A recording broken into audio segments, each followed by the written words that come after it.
Do do do do do do do do do do do do do do do. Come on, Rockfin, let's do the thing. Any day now, Rockfin, any day. Do do do do do. Do do do do do. Oh, there it is. Okay. Rockfin is all set and ready to go. And I am ready to go.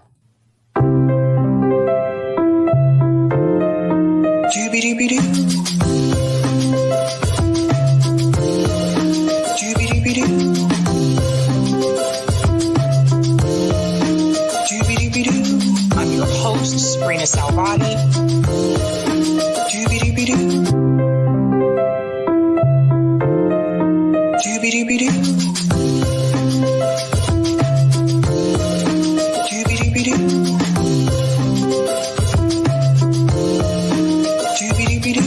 I'm your host, Sabrina Salvati.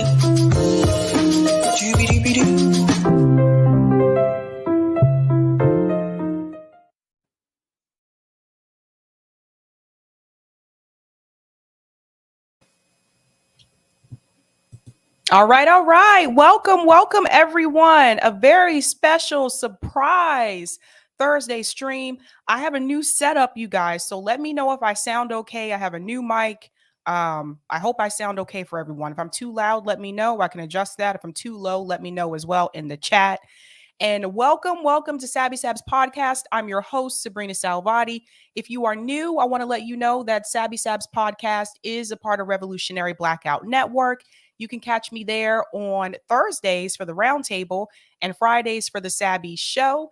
And you can catch me here Monday, Tuesday, Wednesday, and Friday. Big shout out to everyone watching on YouTube, Rockfin, and Twitter. What is up, guys? I know I do not do a stream on Thursday night, but I am not streaming tomorrow. So I will miss you guys on Friday. I actually have a couple appointments tomorrow, so I won't be able to stream. So that's why I'm doing it tonight. And I'm going to do the call-in portion at 9:30 tonight as well. I got a lot of things to talk about. I have some receipts that were sent to me about Miss Pramila Jayapal, some financial receipts, and I am ready to drop that tonight. So I want to go ahead and give a quick shout out to everyone who is a Sabby patron. Thank you guys so much. I really do appreciate it. If you are interested in being a patron, I have 5 categories: members, Sabbies, Sabsters, Sabinators, and Ultimate. And all of their names are listed here. And I want to give a special shout out to 2 Sabby patrons that are new: Super Claude, and Troy NKC.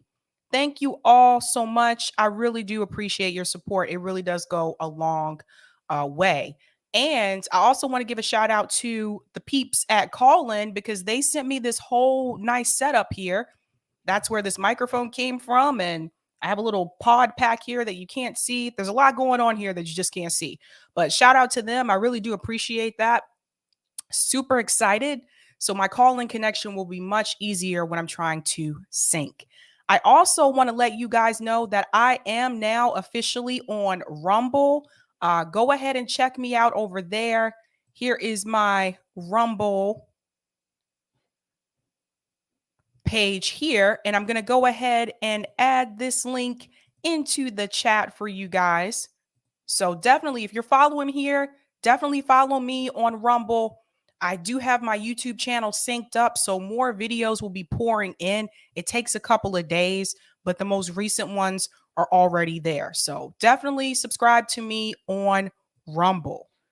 All right. What are we talking about tonight? Oh, I can't wait to drop these receipts. I cannot wait to drop these receipts. All right, ladies and gentlemen. Tonight, we are discussing Pramila Jayapal Snubs, Nina Turner. Look at her smiling there. Oh, how devious of her. But I've been trying to tell you about Pramila Jayapal for the past year or so, about who she really was. And tonight, I'm going to show you, when it comes to the financials, also who she really is. I'm also going to discuss Bill Maher and Joe Rogan debate Build Back Better. What is that conversation all about? And last but not least, Starbucks unions grow. I also have some local news about that as well. So I am excited to get into it, ladies and gentlemen. Okay, so I'm glad I sound okay. I was a little nervous about using a new mic. I don't know if this is the best position for the mic, but I'm just learning as I'm going. But I'm talking into it. So I think that's what's important, right? Okay, what's going on? Marcus Cage says, hello, Sabby. Hello, chat. What's going on? Shout out to a lot of people here. What's going on, Ashura? I see you're here. Ashura says, Mandy Jones, didn't you answer me on the Jimmy Dore show last night? I don't know what that's about, but what's up to you and Mandy? What's going on? Rich, who's a Sabby member, says, good day, somebody. Oh, it's already starting. It's already starting. Gamer and Ganja for Life said both Nina and Jayapal are sellouts. Oh, man. What's going on? Our kid said Starbucks and ALU. Yeah. That's right. Shout out to Lucky Burrito says Sabby with a heart. What's going on? Night of the One Sun Bro says, hi, Sabby. Hello. Greetings all. Shout out to Lawrence Johnson, who's a Sabby member, says hashtag frog squat. Oh, man. Shout out to LPA Film says, and we can't wait to receive the receipts. All right. Also, guys, if you haven't done so already, make sure you sign up for my newsletter so you can receive live stream alerts. I usually put it at the beginning of the chat for my live streams, but because it's a call in, it's not there. So I can add that in just a second. But let's go ahead and get started. I want to start with this story about Starbucks. So, for one, I am immensely proud of all the Starbucks employees that are unionizing across this country. We also have some local stores that are unionizing here, right in Massachusetts.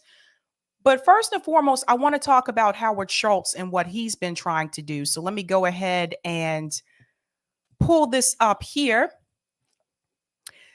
So, it says that how scared is Howard Schultz of the Starbucks union wave? I don't know. Let's see. Let's get into it. So there's Howard Schultz there. So here we go. This week, the Starbucks union wave continued its sweep across the country with a victory at 3 newly unionized stores in Ithaca, New York.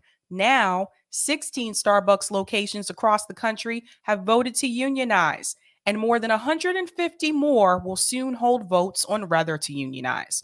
The chain's new old CEO, Howard Schultz, is clearly feeling stressed by these developments, culminating in multiple tense exchanges with workers at a meeting between Schultz and Starbucks employees in Long Beach, California.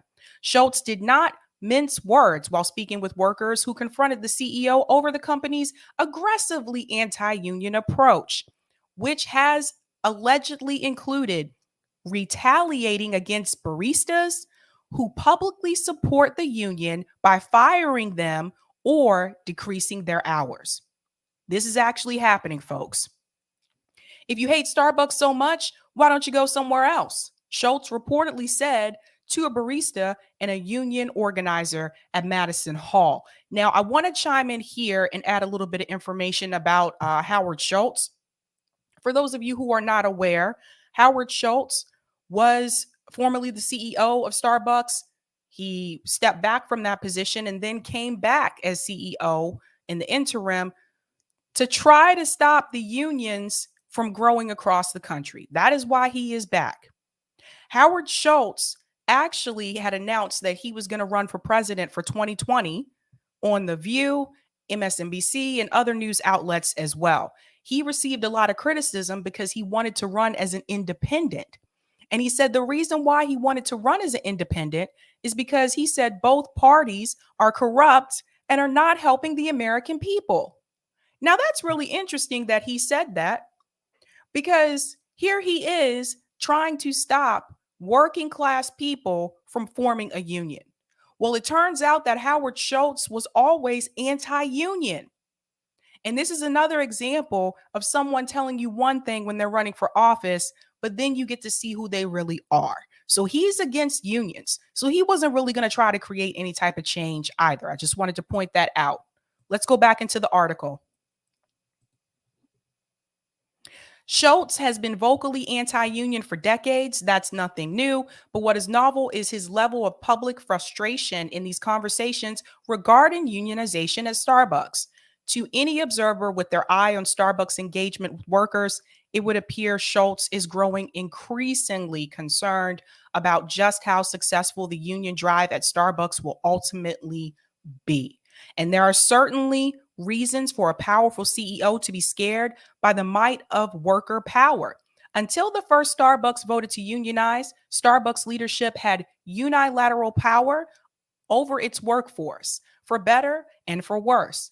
But when a majority of the brand's more than 8,000 company operated stores in the US are operated by unionized workers who will have a say in their pay and working conditions, Starbucks will have to share a bigger chunk of its billions of dollars in quarterly revenue with the people who actually make and serve the coffee. That's pretty interesting. Let's go down to here. But Schultz would do well to realize that his strategy of talking terse with workers may ultimately backfire.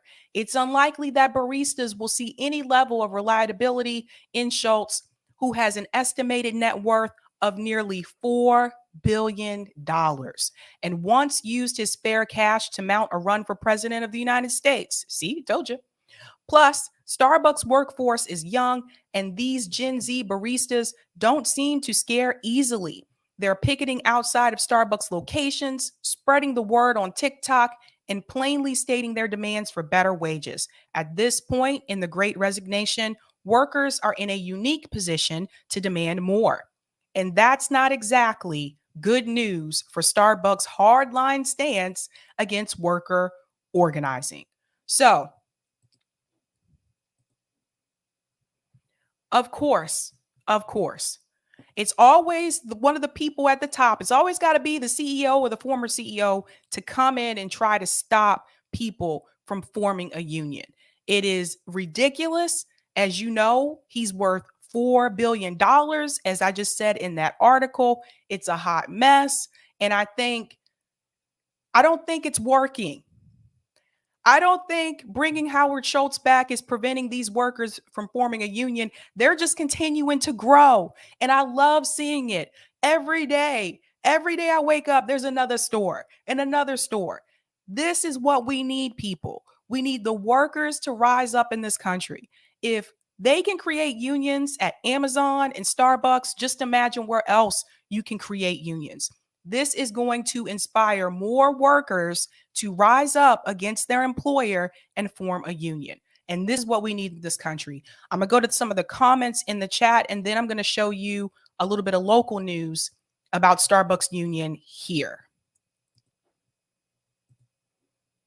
Shout out to LPA Film, who just became a Sabby member. Whoop, whoop. Whoop, whoop. All right. Shout out. Welcome. Sherry says, your streams make me feel better. Oh, thank you so much. That's good to know. MJ said Amazon in New York and Starbucks have proved that it's possible to unionize. That's right. McGruff says, how dare workers have rights? Reminds me of what they said about slaves. Oh, we really are still we're like indentured servants in this country a lot of times. LPA Film says, take note, y'all. This will be part of the way we will need to form third parties. Starbucks, social media, Chris Smalls, their strategies will be key. That is a good point to note, LPA Film. That's a good point. Bryce says, I'm glad to see this happening. Me too. We need some good news, right? With everything that's going on, we need to hear some good news. So this makes me really happy. I'm so proud of the younger people, the Gen Z. They're not putting up with that crap. And this is what I was telling you guys. Like, my students were Gen Z. They do not tolerate the mess. Let me tell you, they are not about that life. Now, locally, Starbucks here, the workers here are also having success. So let's see this. 2 Starbucks stores in the Boston area unanimously secure union wins, the first in Massachusetts. Rise up, Beantown, rise up. Rise up, Beantown, rise up. Here we go. 2 Starbucks stores in the Boston area won union elections Monday, becoming the first unionized locations in the state. Joined by union. Oh, excuse me, I skipped a spot. Oh, make this bigger. There we go. Joined by union organizers and supporters from around the state, baristas from Starbucks locations in Coolidge Corner and Alston erupted in cheers and embraced one another as election of results were announced by an official from the National Labor Relations Board. 14-0 in Brookline and 16-0 in Alston. For those who don't know, I'll show you what that looks like in just a second. The next step for the new union affiliated with Worker United is negotiating contracts with Starbucks management. The baristas are seeking higher wages, more say in everyday operations, and higher staffing levels. The victory is all of ours collectively, not just our stores, but our community and every worker here and around the world. That's coming from Tyler, who's a barista at the Brookline location. This makes me so happy, you guys. Over the last 6 months, more than 200 Starbucks locations have moved to form unions across the country, including 15 in Massachusetts, out of roughly 9,000 company-owned stores nationwide. Monday's election marks the 18th and 19th union victories in the country, including one contested election in Kansas. All right. All right, let me show you something here. I do want to show you the areas that they are referring to. And Eric, I didn't put this in here. I just came up with this. It just came up off the top of my head. Some of you, if you haven't been to the area, you're probably like, what is a Brookline and an Alston? So I do want to show you what those places look like. Does this show it? Yeah, this shows it. Let me make this a little bit bigger for you guys. I like talking about local news. I like showing you guys, what happens here. I should do that more often, especially for people that if you've never been here. Boom, drop the map. All right, here we go. So I want to show you the areas that they're talking about. So this is Greater Boston. And some would say it extends further than this. So Boston is here. Brookline, let me go out a little bit. There we go. I'm going to go in a little bit bigger. Okay. I think you can see that better now. So Boston is in the red. Brookline is over to the left of Boston, right here in the blue. Some people argue Brookline should just be a part of Boston because it looks like someone took a bite out of Boston right here. And Alston is actually right up here in this little cut in between Cambridge and Brookline. That's actually where Boston University is. That's also right next to Boston College. So that is a heavy college area there. And of course, a lot of the people working at those Starbucks locations are college students. So that is the area that they are referring to. I'm excited. Can you guys tell I'm pumped? Can you tell? That's right. That's right. Sherry says we must stick together. Yes, we must. We must, Sherry. I agree. Really, really good news. All right. I do want to go into our second story. My goal is to be on time tonight. So let's see if I can do it. And this is about Joe Rogan and Bill Maher. So I don't know if you've seen this interview yet, but Joe Rogan did recently interview Bill Maher. There are a lot of different discussions that they had, but the one that I want to focus on is about Build Back Better. There's an interesting thing said here. I'm going to chime in from here and there. So let me see if I can add this here. All right. So Bill Maher on the Build Back Better spending. Again, let me say something really quick. I'm not a fan of Bill Maher. I used to think he was cool like back in the day, and I thought he was like more of a lefty per se. He's kind of just turned into a shit lib. I'll just be honest with you. Joe Rogan, I really don't watch Joe Rogan's podcast. Like I've seen like probably 3 episodes of Rogan, and that's probably about it, to be honest with you. But this is an interesting discussion, and I do want you to listen to this. So check this out. Just gonna move this over here. Sorry, we're gonna move things around. The Joe Rogan Experience. I mean, I say this all the time because the percentage of graft keeps getting higher and higher. Now, we found out recently that something like, I'm going to get the number wrong. Maybe you can look it up on your magic light box, but like 20%, I think, of the unemployment checks we passed out during COVID were complete fraud. A mere pittance. The PPP. Yeah, oh my God. So many people got arrested for having Lamborghinis and shit. Right. I mean, J.K. Rowling got money. No, she didn't. Yeah, for her Broadway show. What? Because if she didn't, she'd be living in her car, Joe. She got money from that? That's hilarious. Everybody got money. That Tom Brady seems got so crazy. And I just want to chime in here really quick when he talks about the wealthy people that received money. It's really interesting because I know people that were working class that never got those checks. I know people that didn't get the $1,200 check or $600, whatever it was for you at that time. And I know people that didn't get the check under Joe Biden either. They still don't know what happened. So, but yet it seems like if he's honest here, he's saying Tom Brady got one, J.K. Rowling got one. I don't know, but I just want to mention that I know working class people that never got those checks. It's just something to think about. Let's go back in. like when you look at some of the percent, and like the number for to build a house for the homeless in LA has risen to $837,000. A mere pittance, Bill Maher. A mere pittance from these greedy billionaires out there. We need to tax them all. If I'm complaining about that, again, to your point about a Republican idea, people would say, you're complaining about government spending money. And my answer is, okay, but is there any number at which point I am not tipped over into the Republican side? Right. That I can't complain about money that is just being stolen. Right. I mean, I totally, as a good liberal, I totally accept the notion that, as someone once said, you cannot transfer money except with a leaky bucket. I get it. It can't be perfect.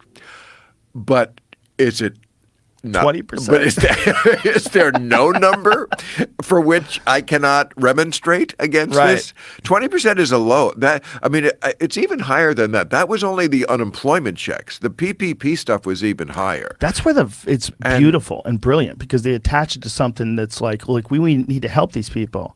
We need to help these people. These people are all losing their jobs and their businesses are shut down. We need to provide them with money. Right. And then the grift. But did they really help people? Did they really help people?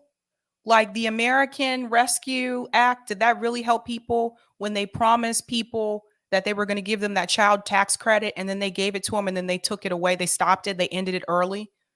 Did they really help people when I just told you some of the working class people that I know never got those stimulus checks? Like, even if you did, if you're working class or poor, does that $1,200 or that $1,400, I forget whatever it was these days. I know the second one was cut. Did that really help you get out of your financial situation? Did it help you get out of poverty? If you had already lost your job, if your hours were cut, did it really help you? And this is why I said, even back then, those should have been recurring payments. It should have been monthly. Then, yes, people would have been able to probably try to get out of their situation, right? But you can't really get out of poverty with those 2 checks that they gave us. and the child tax credit that they stopped. I'm sorry, but that was peanuts compared to what some people in other countries received. New Zealand, for example, they shut the whole country down and gave people recurring monthly checks, which is exactly what we should have done here. But no, the United States government is cheap when it comes to the American people. They're just not cheap when it comes to corporations. Let's go back in. Some of it gets just, it's like, Yes, let's promote, and whoever's doing it. California tried to build a railroad. They wanted to build a rail line between LA and San Francisco. Made sense. It's a big, long state and cars and blah, blah, good for the environment. Why do they not have that? Why do we not have that already? When we talk about infrastructure in this country, why is there not a railroad between Los Angeles and San Francisco? Why doesn't that already exist? There's other questions we can ask as well, because let's be real, Amtrak is old and it needs some help. Why don't we have high-speed rail in this country? 2022. And you have other countries, other European countries, they're ahead of us when it comes to transportation. My dad actually was stationed in South Korea years ago. And my dad came back to the United States. He said, yeah, South Korea is way ahead of us when it comes to public transportation. Why don't they already have that? And of course, people are going to argue, well, this costs a lot of money, and they have the money. They have the money. Why haven't they fixed that? Why haven't they resolved that? That would definitely help with traffic in California. Just something to think about. And it was when they finally pulled the plug, because it just became too ridiculous. It was at $200 million a mile. Now, France built France, a country not unknown to have unions and workers' rights. Very big over there in Europe, right? Workers' rights, unions. I mean, they're always on strike. Always on strike in Europe. And they talk with their hands. Okay.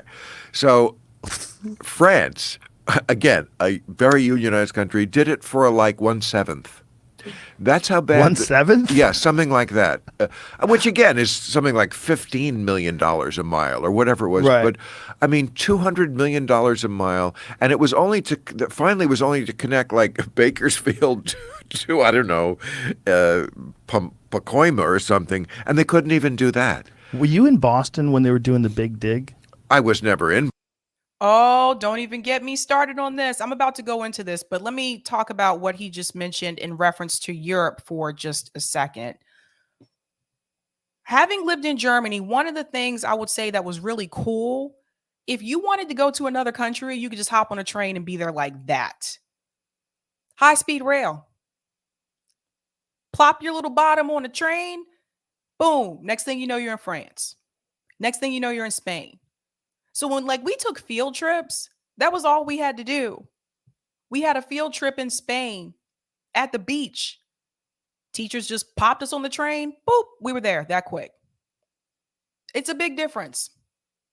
In reference to the workers' rights, they're right. I mean, workers, I can't say all of Europe, but I can say the countries that I've been to, in Germany in particular, they, at least back then, they actually cared about the workers. If you went into the downtown of a lot of these towns in Germany, the retail stores would close at like 6 p.m. Now, keep in mind, it's a long time ago. I'm not sure if it's still like that now, but the retail stores would close at 6 p.m. When you would go back to base, where a lot of the Americans, where we were, our stuff was always open late. If you are working in a German store, have a job in Germany, not on base, mind you, and you're going to take a lunch break, they would get like a 2-hour break, not 30 minutes. I know some people work jobs here in the US. They're talking about they only get 15 minutes for lunch. How do you eat that fast? Even 30 minutes really isn't enough if you think about it. They found out long ago that it was better to take care of the workers. It was better to take care of the people. And that's what they do. So when they get vacations there, they don't get like 2 weeks vacation a year, which is kind of standard here for the United States, even for some of these corporate jobs. They get like a full month of vacation that they can take all at once. And some of the companies here, they're tricky because what they'll do, especially for people who work in tech, you're familiar with this. They'll tell you that you get unlimited vacation, but then it's kind of frowned upon if you use it too much and whatever they consider to be too much, right? So it kind of scares people out of actually using it. My husband talked to me about this, that like people kind of don't really want to use it or take advantage of it because it's unlimited.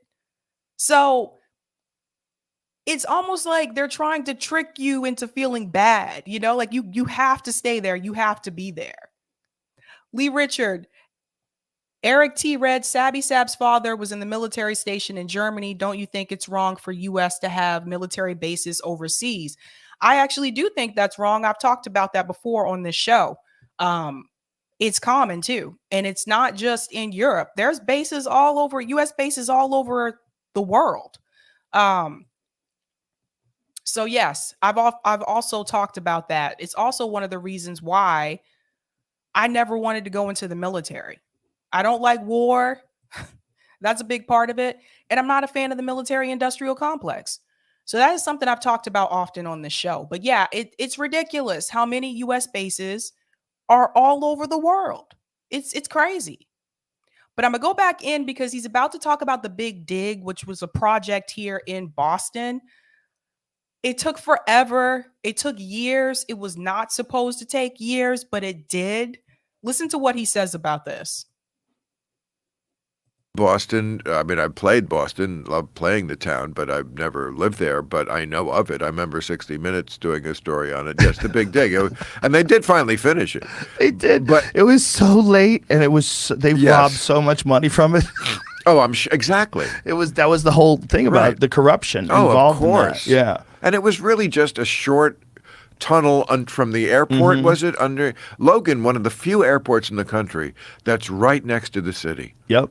Like only like there in Vegas do you fly in, right, and you're like 5 minutes from downtown. It's awesome. And I think it was not where it was connecting. Yeah, they were trying to lighten up some of that traffic, and they completed it, but it was like, I mean, they were doing it when I was there in the 80s. Do you hear that? That's how long it took to complete that project. What were they doing with all of the money? What were they doing with all their time? They had like different news segments where there were like workers like drinking on the job that were supposed to be a part of the Big Dig. Like people just wasted time. But yeah, it's mainly a tunnel from Logan Airport that takes you all the way towards, I don't know if you want to say downtown Boston, but it was a tunnel that took you from the airport. It is there. It is completed. It's called the Tipper O'Neill Tunnel. You'll see it if you're coming in from Logan and you go that way. But that was one of those infrastructure projects that took years and was not supposed to take that long. And there were a lot of resources that were wasted and a lot of money that was wasted.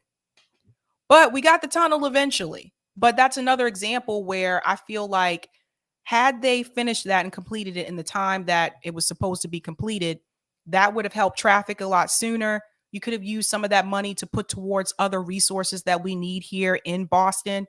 But no, like it seemed like there was nobody really leading this or really watching over this project. So there was a lot of money that was wasted.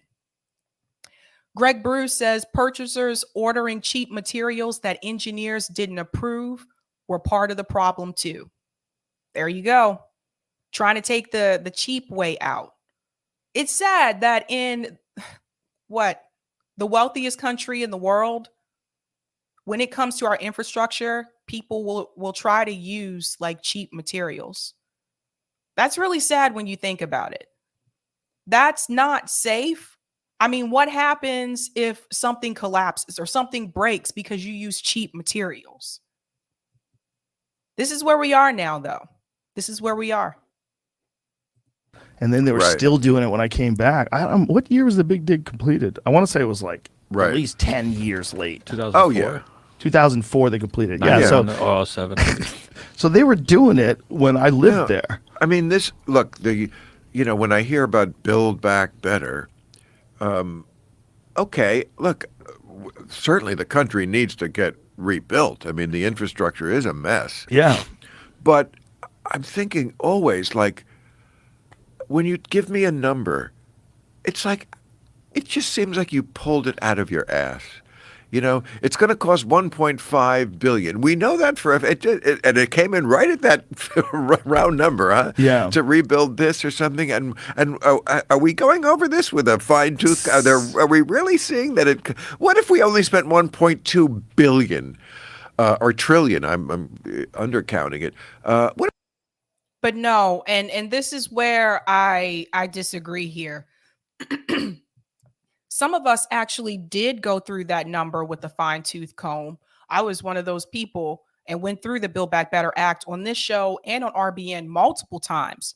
And I actually mentioned to people when it came to the infrastructure portion that the American Society of Civil Engineers actually recommends a certain amount.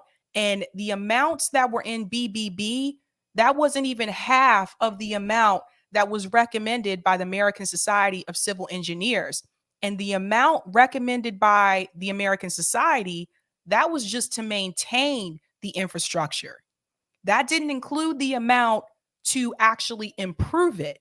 So this is where I disagree, because there were a lot of people saying they felt like the amount in the Build Back Better Act, it was too high. It was too much. You don't need this much money. That actually was not true. It wasn't enough. And yeah, it didn't pass anyway. But if you actually look at the reports about what is needed and what is recommended, the numbers that were in the Build Back Better Act didn't come anywhere near close to what the experts were saying we needed to have.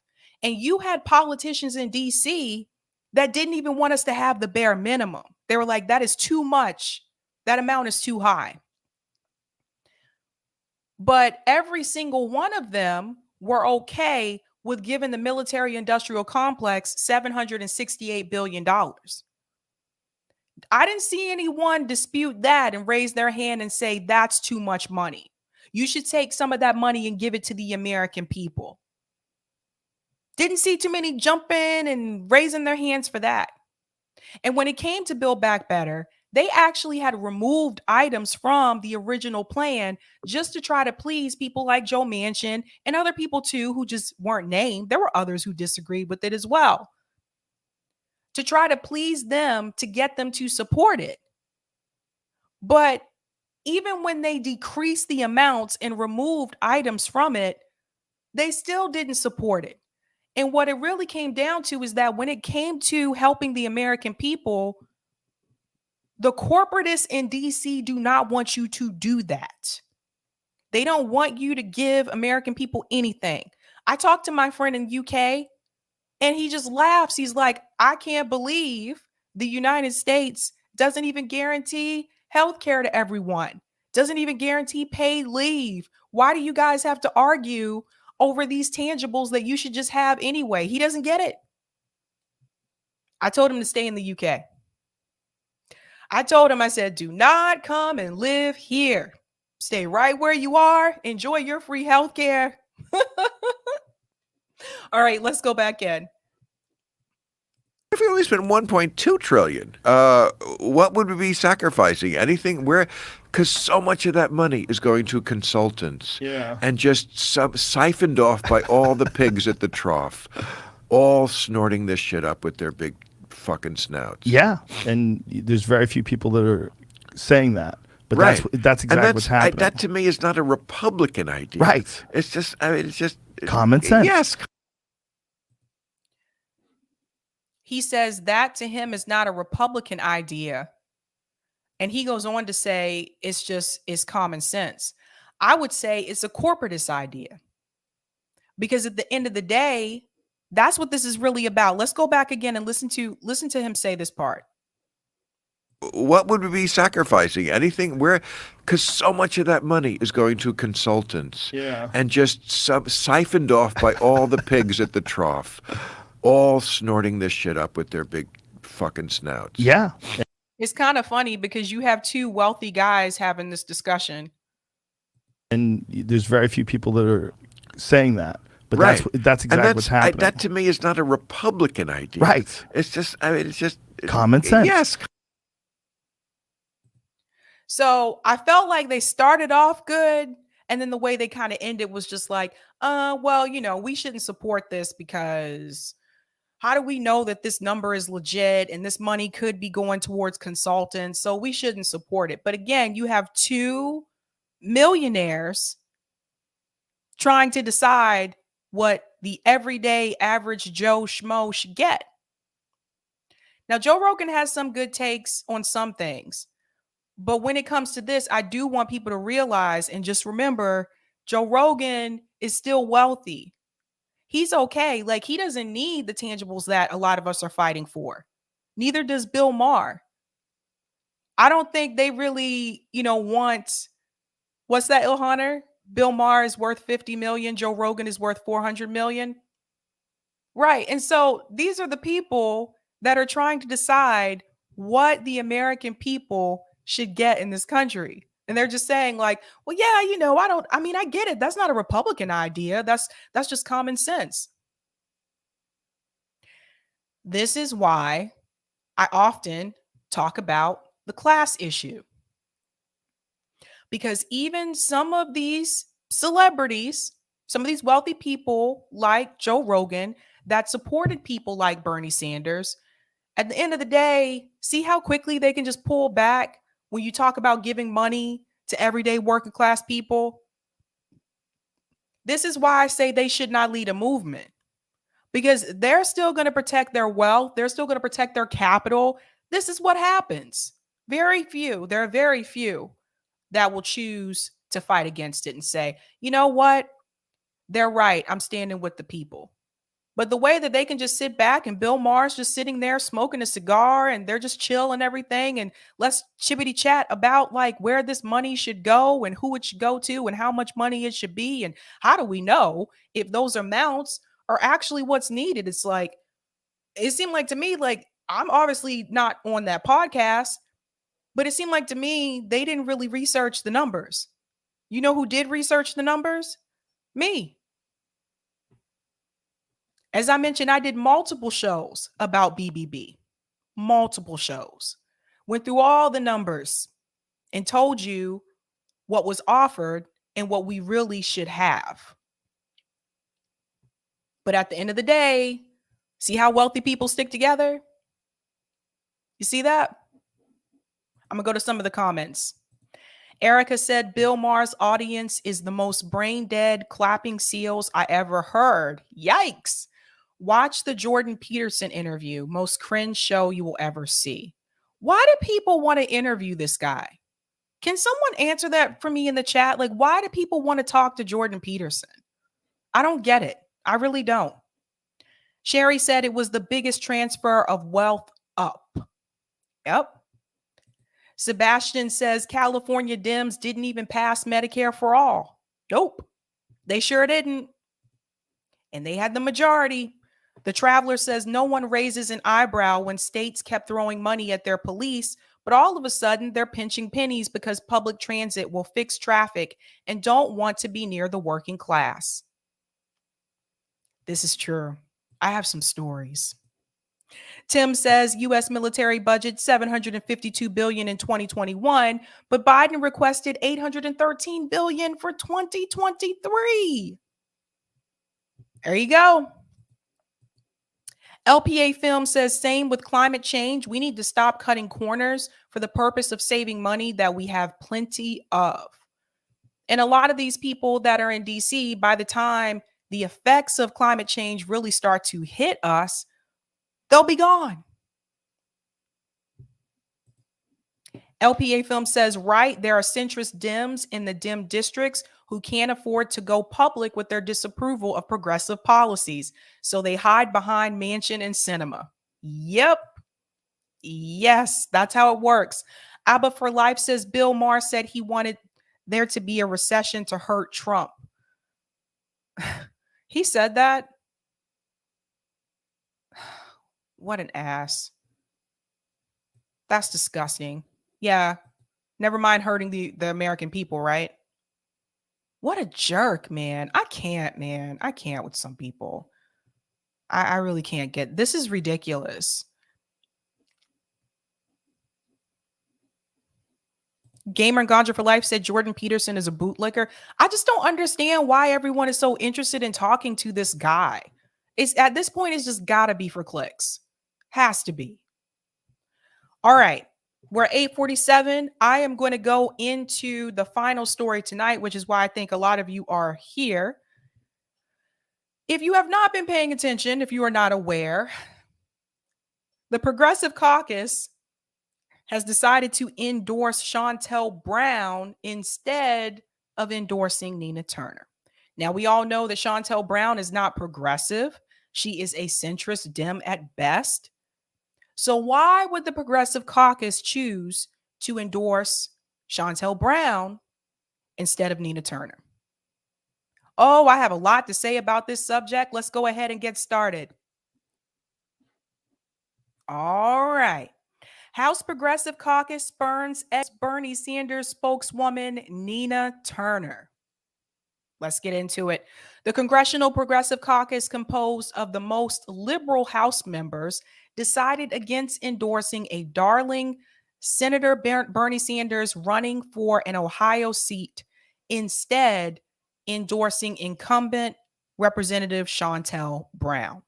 Nina Turner, who ran unsuccessfully against Brown in 2021 special election for Ohio's 11th district in the Cleveland area, did not get the seal of approval from the Progressive Coalition. Instead, it stuck with convention to endorse Brown, a member of the caucus. Sanders, also a member of the caucus, endorsed Turner on Wednesday. We are proud to support and endorse this group of bold progressive leaders that are fighting for working people in their communities and across the country. Representatives Mark Pocan, Pramila Jayapal, and Jamie Raskin, the CPC Political Action Committee chairs, said in a statement. Lo and behold, Pramila Jayapal. So just FYI, she is a part of the Action Committee. Each and every one of them is working every day to take on corporate special interest, fight for economic and social justice, universal health care, climate action, and bold solutions to the urgent crisis facing our country. I would argue here that Shontel Brown is not trying to take on corporate interest. Let's remember where Shontel Brown got her money from for her campaign. But to each its own. Let them go ahead with their BS statement. Turner heads Bernie Sanders' grassroots organization, Our Revolution, and was co-chairwoman of his 2020 presidential campaign. She was projected to be the front runner in the Democratic primary against Brown in 2021, but her high-profile endorsements from members of the squad and bursting coffers couldn't best Brown's deep local connections and more centrist positions. Now, here's where I want to call something out. Right here in the article, they're admitting that Shontel Brown has deep local connections and centrist positions. But if you go all the way back to the top part of the article, it says here that the Progressive Caucus, it's a group of bold progressive leaders. So obviously, like I said, we know that Shontel Brown is not progressive. Yet she was allowed to join the Progressive Caucus. I'm going to talk about that in just a second. Turner blamed an influx of evil money for her failed bid last year. I'm going to work hard to ensure that something like this doesn't happen to a progressive candidate again. Now, that's what she said in her concession speech. And yet, here we are. Let me pop out.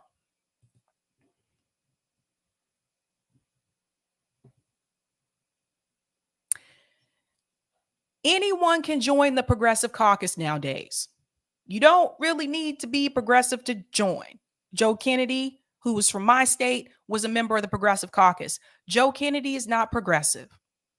Joe Kennedy advocated for police to be able to stop and search people's cars for marijuana, even if that wasn't the reason why they stopped them. But he's a member of the Progressive Caucus. I've tried to tell people for a long time this organization really doesn't mean anything. It really doesn't stand for anything progressive. It is a bunch of politicians posing as progressives, pretending to run on progressive issues, but they're not. And I've been telling people for a long time that Pramila Jayapal is not progressive. People came back at me and said I was being too mean, I was being too harsh. Oh, Sabby, you need to give her a chance. I hate to say I told you so, but I told you so. And I knew that this was coming. And I predicted this a while back. I've done multiple streams on this channel about Pramila Jayapal. The way that she has voted, the way that she has simped for Joe Biden, multiple. And every time I was told I was being too harsh on Pramila Jayapal and that she really is a progressive. If Pramila Jayapal really is a progressive, regardless if Shontel Brown is a part of the Progressive Caucus or not, why on earth would Pramila Jayapal support Shontel Brown over Nina Turner? Now, don't get me wrong. I don't have hope for Nina Turner either. I told you guys, this is all a gimmick. This is all a game. This is all a game. But I remember it was a couple months ago that Pramila Jayapal tweeted that Shontel Brown endorses Medicare for all. And I pointed out to people, why is Pramila Jayapal supporting Shontel Brown, supporting Medicare for all, when she knew Shontel Brown did not run on Medicare for all? But Nina Turner did run on Medicare for all. Nina Turner has been supporting Medicare for all when she was a part of Bernie Sanders' campaign. So I said, does anybody see something suspicious about this? Some of the larger commentator talking heads didn't seem to have that much of a problem with this. And I tried to warn people, this is where this is heading, that Pramila Jayapal is not going to support Nina Turner. I was told I was wrong. I was told that I didn't know what I was talking about. You don't have to be a politician. You don't have to be someone in a big media space to see the writing on the wall. Now, Bernie Sanders did support Nina Turner. He said Nina knows the job is more than just voting the right way. It's about leadership. With Nina, we know she won't be afraid to take on corporate interests that are driving up the price of gas, food, and just about everything else. Now, again, dude, I don't know who you are, but I am not simping for Nina Turner. You obviously do not watch this channel and you don't know what you're talking about. So you can take your ass somewhere else or you can shut up. Wrong channel. Definitely wrong channel. Anyway, so he went down here and he said Bernie endorses Nina Turner for U.S. House, Ohio, District 11. So Bernie Sanders did endorse Nina Turner, but as you know, the Progressive Caucus did not. But I've been trying to tell people for a while now that this isn't going to make a difference. I've been trying to tell people it doesn't really matter if Nina Turner gets in or not, because the party that she's trying to go into does not want her there. The party she's trying to go into does not want progressives there.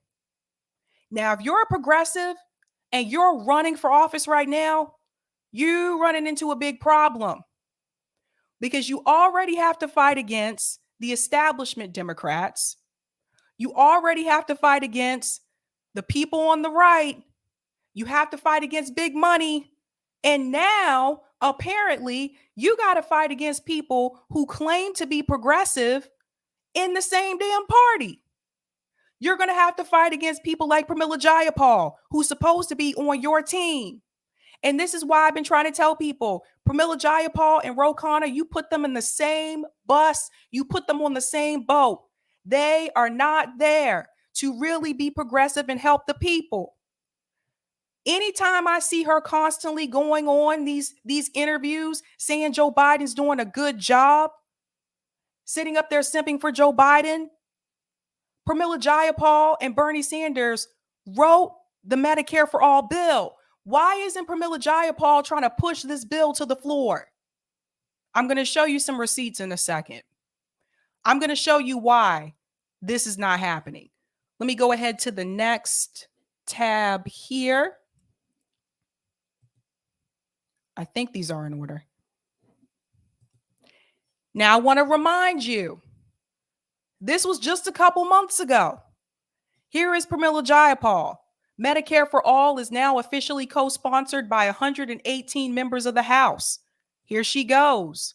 So glad to have Shontel Brown on board as we build this movement to finally guarantee healthcare as a human right. You see this? That was just a couple months ago.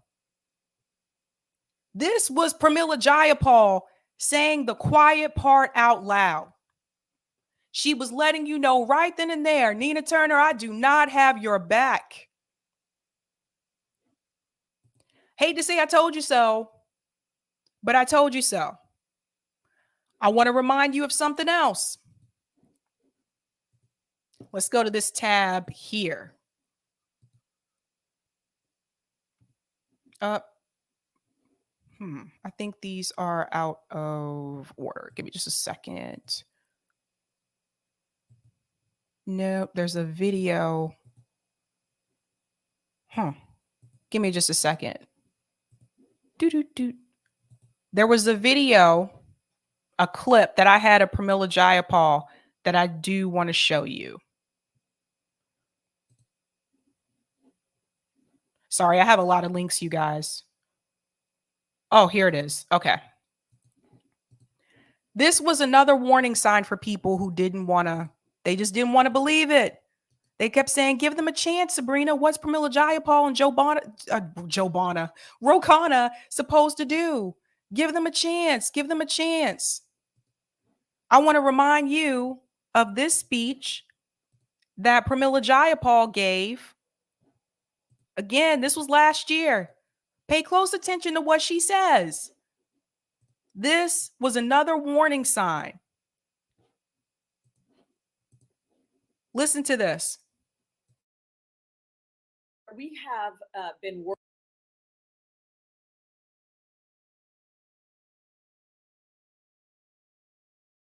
working to pass. Been working to pass. That's weird. There's no volume. I don't know what happened there. I think I do have it on the tab. Sorry, guys. I did have it on the tab. I went to the wrong thing. Okay, listen to this. I don't know why there's no volume. Hey, Eric, did something change with the volume for some reason? With really bad hand. And there are progressive candidates. Hold on, listen to this, you guys. Been working to pass the president's Build Back Better agenda. This is not some far left agenda. This is the president's agenda that he came down to Capitol Hill and unveiled to us in February. And we're so proud of his leadership. He's been doing a phenomenal job with really bad hand.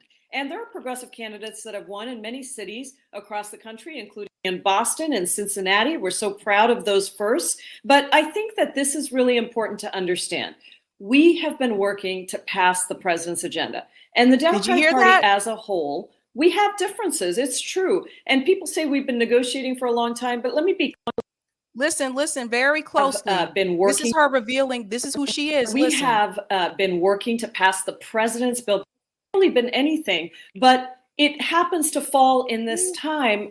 I don't know why this Build Back Better agenda. This is not some agenda that he came down to Capitol Hill and unveiled to us in February. And we're so proud of his leadership. He's been doing a phenomenal job with really bad hand. And there are progressive candidates that have won in many cities across the country, including in Boston and Cincinnati. We're so proud of those first. But I think that this.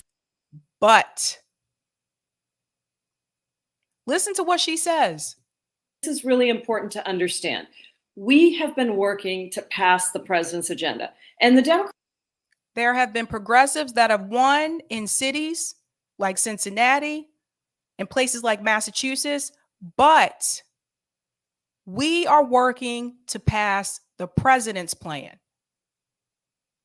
I pointed this out when this happened. I said, watch out for this one. I don't trust her. I don't trust her. She was showing you exactly who she was. But hey, what do I know? What do I know? I want to show you another clip here. Now, before I get into some of the things that was said about the Congressional Progressive Caucus supporting Nina Turner, I want to show you why Pramila Jayapal, why I believe she's not doing what she said she's supposed to do. Shout out to LPA Film for the super chat. Progressives in office are like the bullied kids that continue to seek the approval and acceptance of their bullies.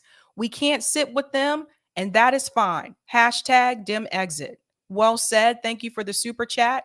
Shout out to the Traveler. Thank you for the super chat as well. When the Dems let BBB be separated, Jayapal said that it took Biden giving her mom a phone call for her to fold on the bipartisan bill.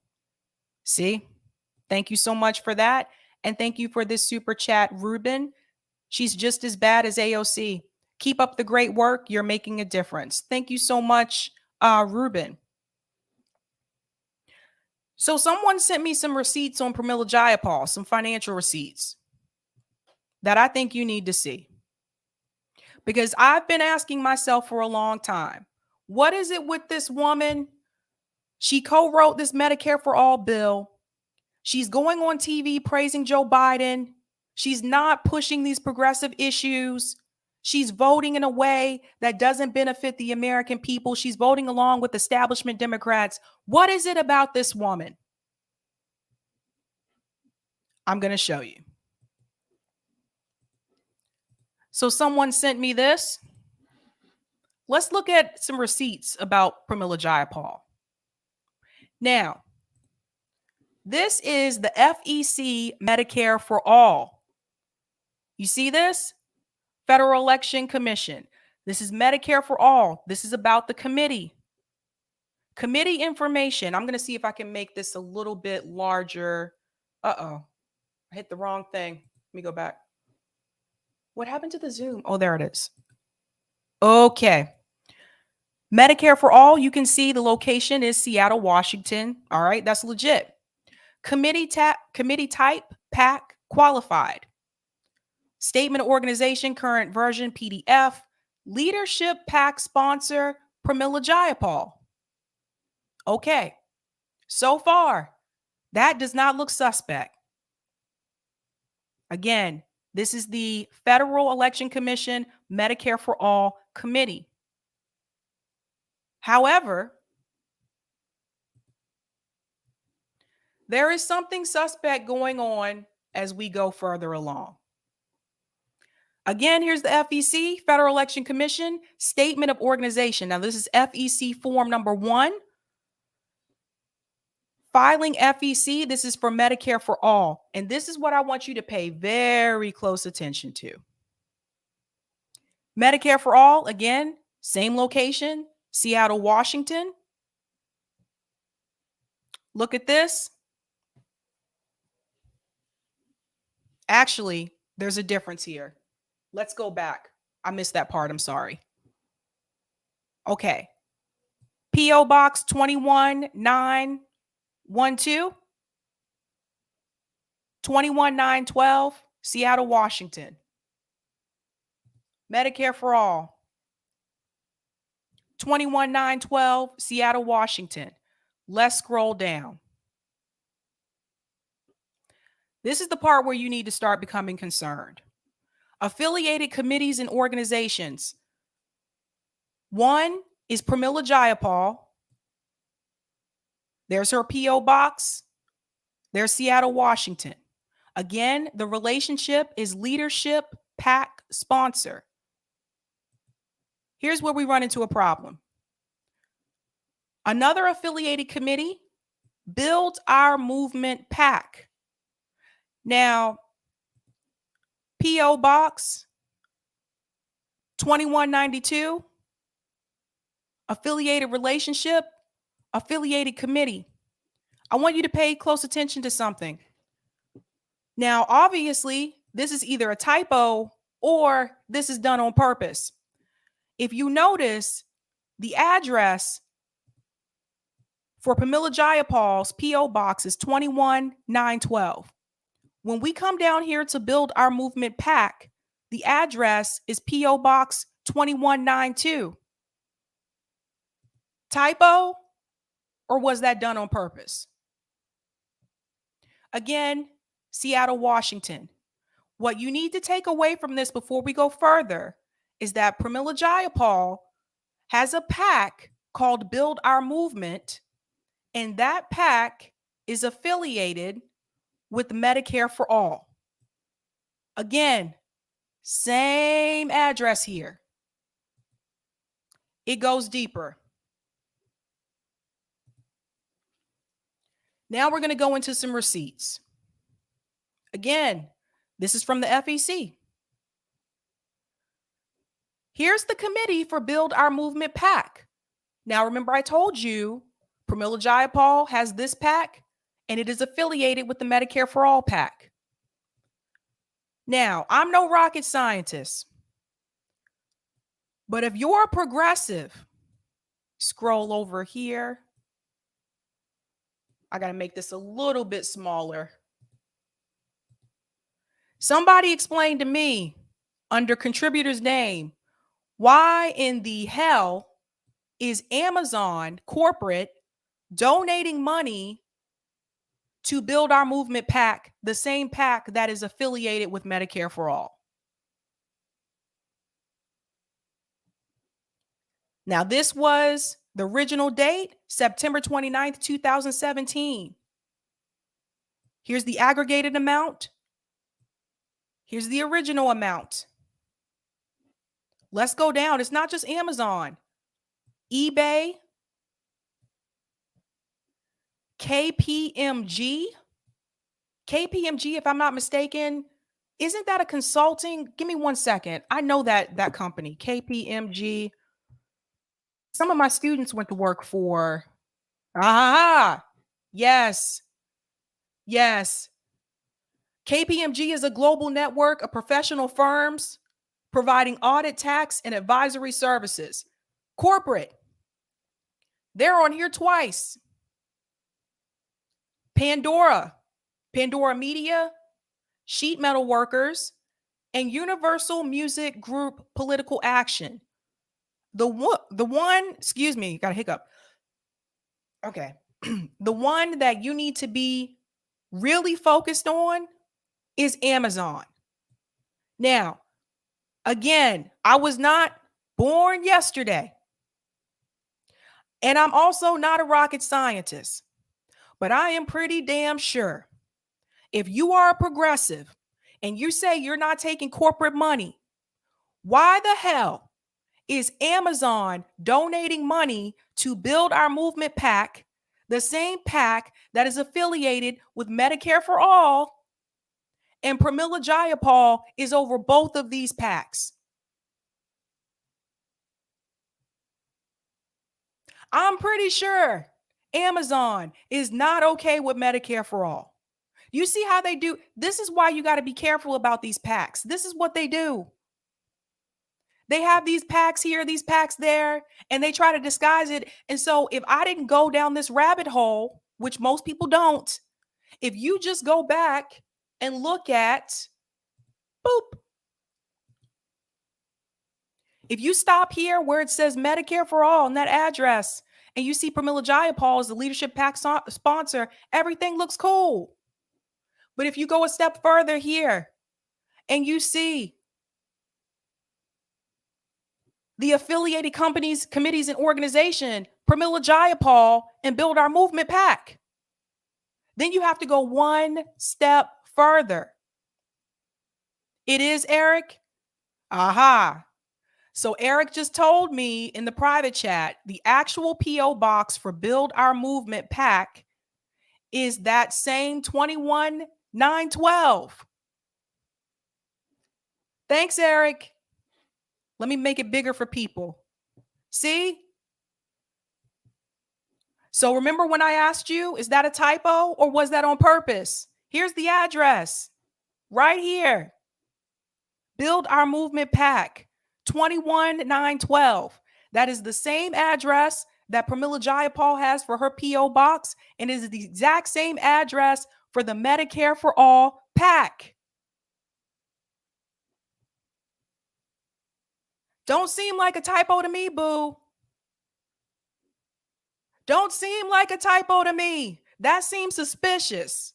You mean to tell me you don't have someone that goes over this information to make sure the address is correct? Let's go back.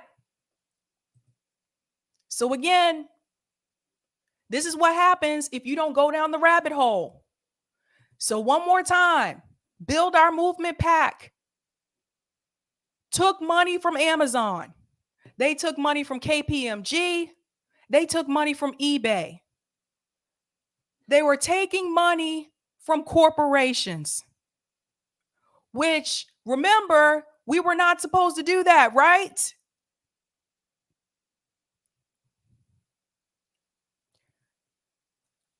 This is why I tell you to follow the money.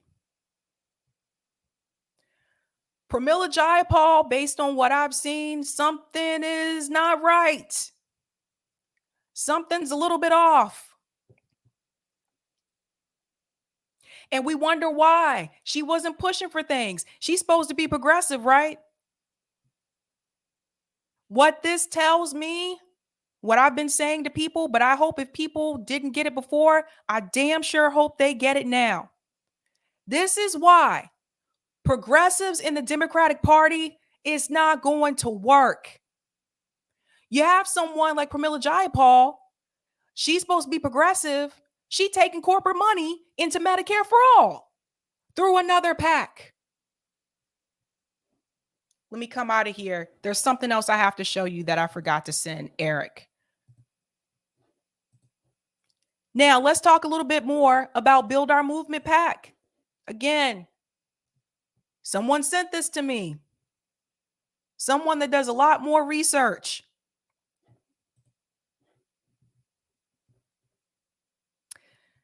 Did you know that George Soros and his son Alex have also donated money to Build Our Movement? They've also donated money to Honeywell PAC as well. And I don't know if you guys know this, but Honeywell is connected to the military industrial complex. It turns out they don't just make these little tiny electric heaters that we have in our office. Who would have thought? So why is George Soros donating money to Build Our Movement PAC, the affiliated PAC for Medicare for All? And we wonder why they wouldn't force the vote. And we wonder why they won't bring Medicare for All to the floor. And we wonder why this woman just tweeted a tweets about it, but doesn't actually do any damn thing. This is suspect. Thought you weren't taking corporate money. This is how I tell you to go down the rabbit hole. You got to follow it. They hide it really well. Most people don't go that far. Most people don't. Now, how are they connected? I'm going to have to zoom in here. This is very tiny. I don't know if you guys are going to be able to see this. But shoot balls. Let me go to my thing. I have another picture I'm going to show you. because I'm about to show you another way that George Soros and Pramila Jayapal are connected. Give me just a second.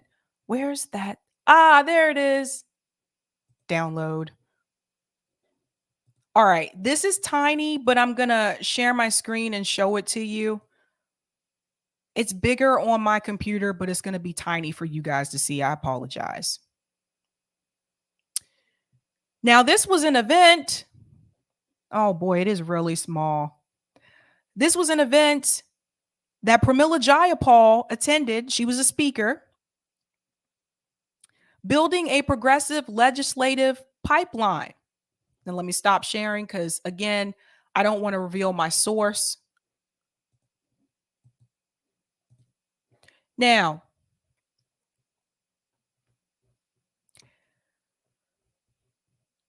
Pramila Jayapal was a speaker at George Soros Democracy Alliance conference.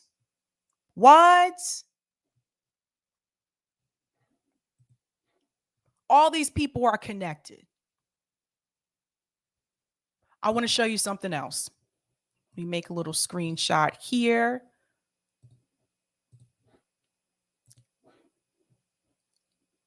Over to this side.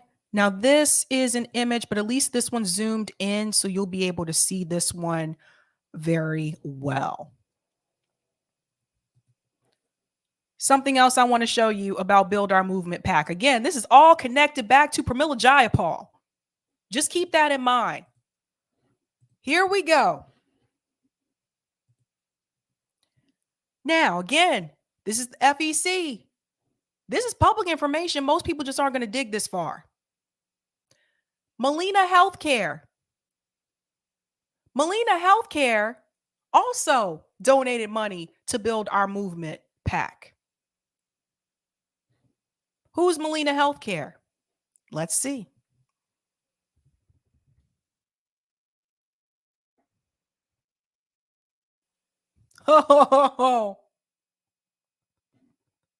Oh man, hold on to your horses for this one.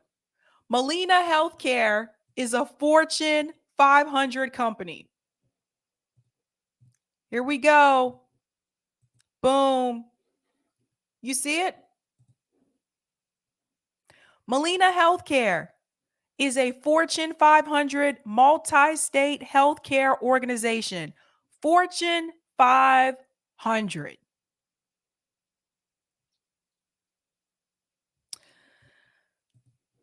Again, why are you taking corporate money? You're supposed to be progressive. It's corrupt. It's all corrupt. Something I want to add, and then I'm going to show you the tweets here. Pramila Jayapal just really put the nail in the coffin. Well, I'll say Pramila Jayapal and the Progressive Caucus. They just put the nail in the coffin for anybody trying to run as a progressive right now, going into the Democratic Party, because they're letting you know this is a big sign. If they're going to endorse Shontel Brown, the centrist, they let the centrist join the so-called Progressive Party and they endorsed her over Nina Turner. What does that tell you about the party? And if I was Nina Turner, why are you? No, I wouldn't even want to go into this party. You guys see, this is why I keep telling you, you have to get away from the two-party system.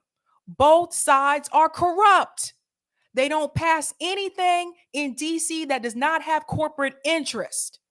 That's why you're not seeing them push Medicare for all. That's why you're seeing them not try to force the vote. This is exactly why. There's no corporate interest in helping the people.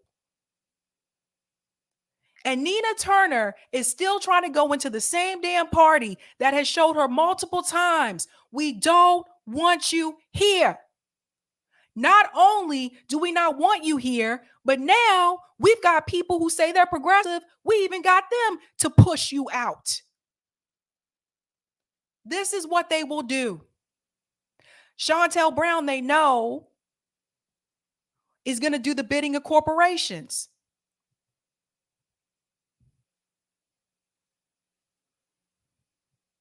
Now let's go in some of the comments that people made. It all started with David Soretta. He said, let's be clear. This is very likely at Pramila Jayapal selling out the entire movement because of her unbridled ambitions to get a fancy but meaningless leadership title among a House Dem caucus that will be obliterated in the midterm elections. Now, this is coming from David Soretta, and I got to admit, I don't really see him come out negatively against the progressives like that. But even David is missing the big picture when it comes to why things are happening the way that they are. It's the money. You have to follow the money. And I don't hear a lot of people talking about that. They'll talk about one politician betraying someone, selling someone out, but they're not telling you why they're doing it. You got to go behind the scenes, go down this rabbit hole and find the money. And honestly, I think that they know that. Let me be very clear here. If this does not work out for Nina Turner, which I don't think it is going to, if Nina Turner does not win, this is kind of it for this whole put progressives through the Democratic Party thing. A lot of people right now are banking on Nina Turner. That's their last hope. It didn't work with Bernie Sanders. They see the squad they got in, but they see that they're not doing anything. They're not fighting for us. They're not pushing back. They're going along with Biden, right? So Nina Turner is really their last hope. So if this don't work out, what next? But I hate to say I told them so. I've been saying this for over a year. Those of us at RBN have been saying this for over a year, that this is not going to work, that they have sold out, that they cannot be trusted, that they are looking out for their careers, that they are going into a party that is owned by Wall Street. And you are not going to change a party owned by Wall Street. Now, I've been saying this for a long time. And when I say it, people are like, oh, you're so pessimist. That's a nihilistic view. You can't think like that. No, motherfucker, it's true. At least I'm willing to be honest with people and not get on here on Twitter asking people for more money. Donate more money to these politicians that are just going to sell you out. Get out of here. Let's go to the next one. Oh, I meant to go to this one. Sorry. So this came from this gentleman here, Daniel Marins. He said, at U.S. progressives are endorsing Shontel Brown's re-election. That's where this all started. Crystal Ball decided to chime in, and she said, David is precisely correct. No one has been more committed to fearless progressive politics than Nina Turner, and this is a real betrayal. Shameful. Is it really a betrayal, though? Because Nina, like she showed you, Pramila Jayapal was showing you who she was. People didn't really want to admit it. People should have known this was going to happen. Like I said, I showed you the tweet for the Medicare for All. I showed you how even back then she was supporting Shontel Brown. Now, Crystal Ball is saying this. It's a real betrayal, shameful. But Crystal Ball is still asking you to donate money to progressive politicians. Right after she was on that stream, that Seized the House stream with Marianne Williamson, and she was actually the one that was more pessimistic on that stream. She was the one telling people are disappointed with the squad. People are disappointed. Some people don't feel this is going to work. And yet, Crystal Ball said all that, and she's still telling you to donate money. You see?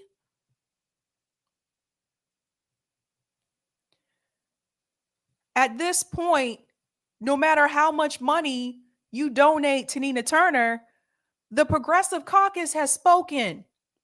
They are already letting you know This race is done.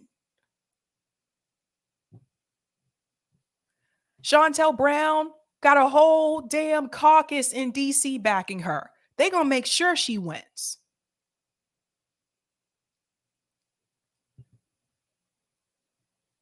Vote third party independent. I don't know what else to tell you guys. And she went on to say that somewhere here. She went on to tell people, donate to Nina Turner. We did this already. Right?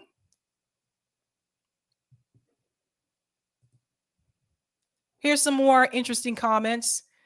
Jimmy Dore chimed in and said, goodbye, somebody. Damn. Jimmy said goodbye. This is it. This is a wrap. Time to roll.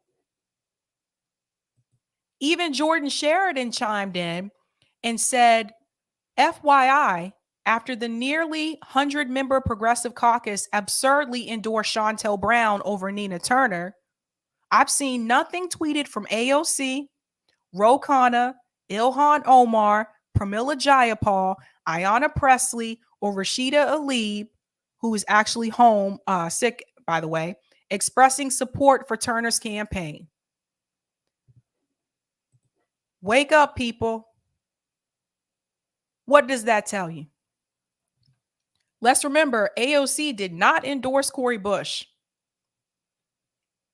Everybody's silent. They're going along with what the Democratic Party wants. And the Democratic Party doesn't want Nina Turner. They don't want another progressive in. They want Shontel Brown because she is Dem establishment to the T. That's what they want. Now, my question is this. After everything that we've just seen, why would you want to join a party that does not want you there? Why? Why? And I'm not here to tell you vote Republican. The motherfucker's shady too. Got to get out of the two-party system. You got to get out of it. I think I have one more tab. Oh, that was the one Eric showed me. Okay, thanks. There's a lot of people on Twitter riled about this. I've seen a lot of comments. It was hard to pick from some, to be honest with you. But I told you, watch this. Let's go back in time. I told people this was going to be a problem. I did this search earlier today because I was just curious. How many times did I talk about Pramila Jayapal? Here we go. I'm going to show you.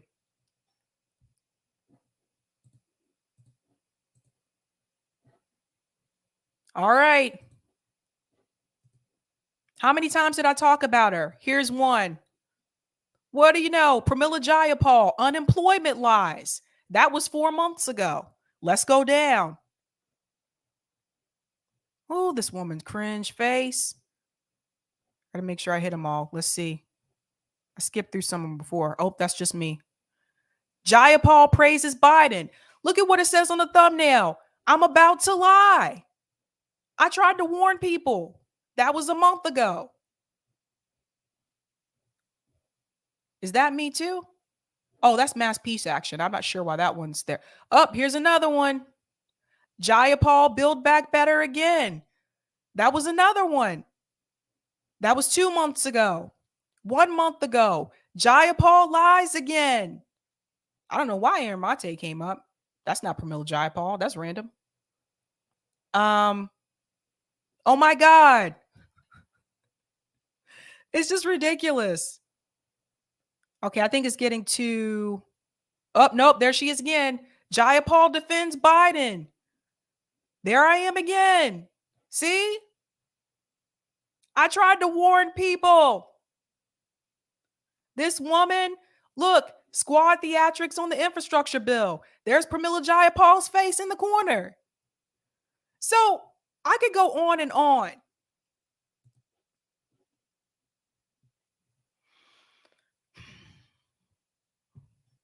Some people won't believe it until they hear it from the large channels. That's okay. That's cool.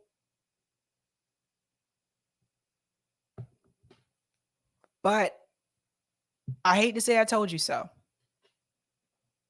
I'm about to go into the call-in portion of this segment.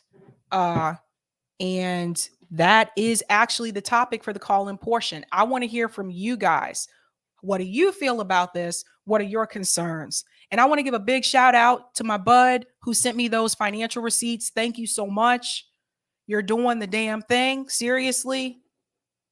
And Eric, I think I may need like a 5-minute one if that's okay.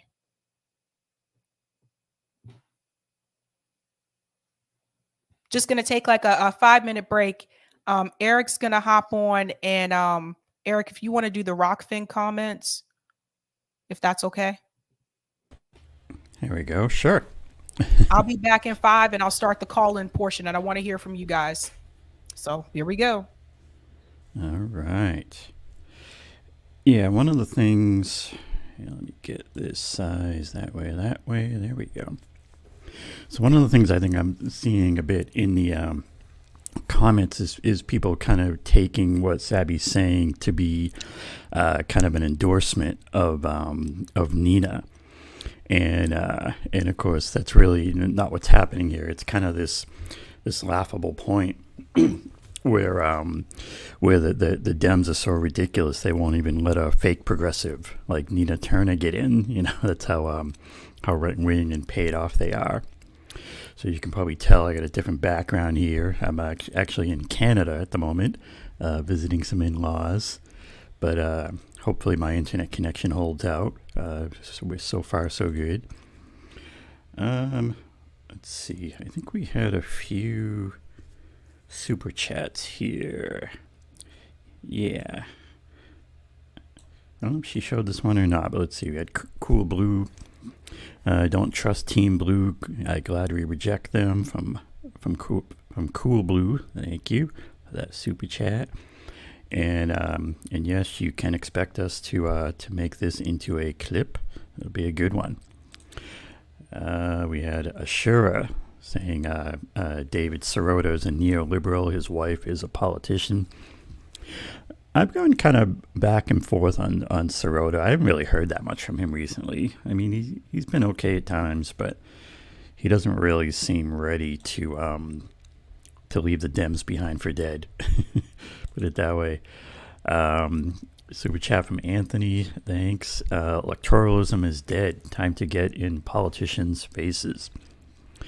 I mean, that kind of made me. One thing it made me think of is that if there's no way that they can give us and that we're going to get third party or real independent candidates, then if you're not voting the duopoly, then there's nobody to vote for. So I guess that's essentially like not voting. I'd like to see us figure out a way to make kind of this left project getting us some candidates you would want to vote for.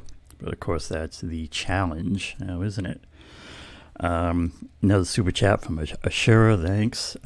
It's ironic you bring up Crystal.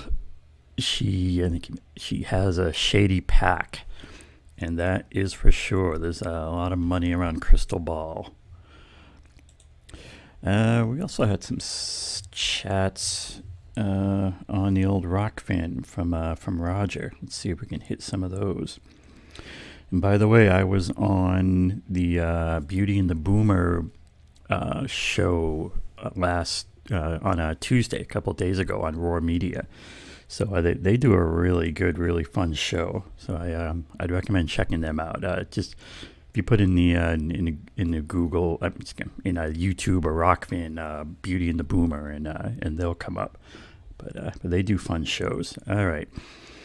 I think we might have missed a super chat from Roger yesterday. I'm not sure if she hit this one or not, but I'll hit it just to be sure. Roger Rockfin, thanks. Regarding that nursing home, it's time we convert them to worker co-ops. Anderson Cooper admitted working for the CIA. Well, it's always good to get all your news from a Vanderbilt. That's what I say. And then Fox not commenting on corrupt GOP politicians shows another reason to break the protection racket, abolish all political parties. Yeah, I mean, we need to figure out a way to work around, the parties. I'm not sure about the logistics of straight up abolition, but I'd like to see us work around them and work around the money. Let's clear that off. And we've got, actually, Super Chat just came in. Let's hit that. God bless Thomas Swalwell from Green November. Thanks for that Super Chat. Did I miss anybody? I don't think so. All right, let's check what's happening over on the fins. Make that one larger. Gotta look at this other screen. Where is it? There we go.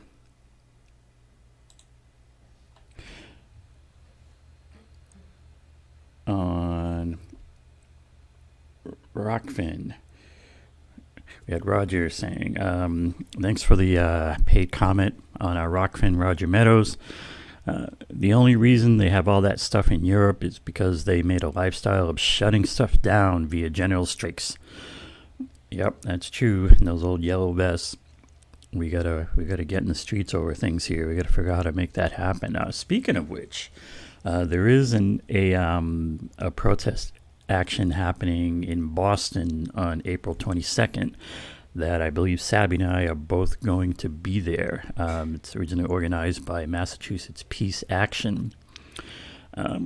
So if you're in the Boston area, it's on Friday in the afternoon on the 22nd. We could actually meet up there.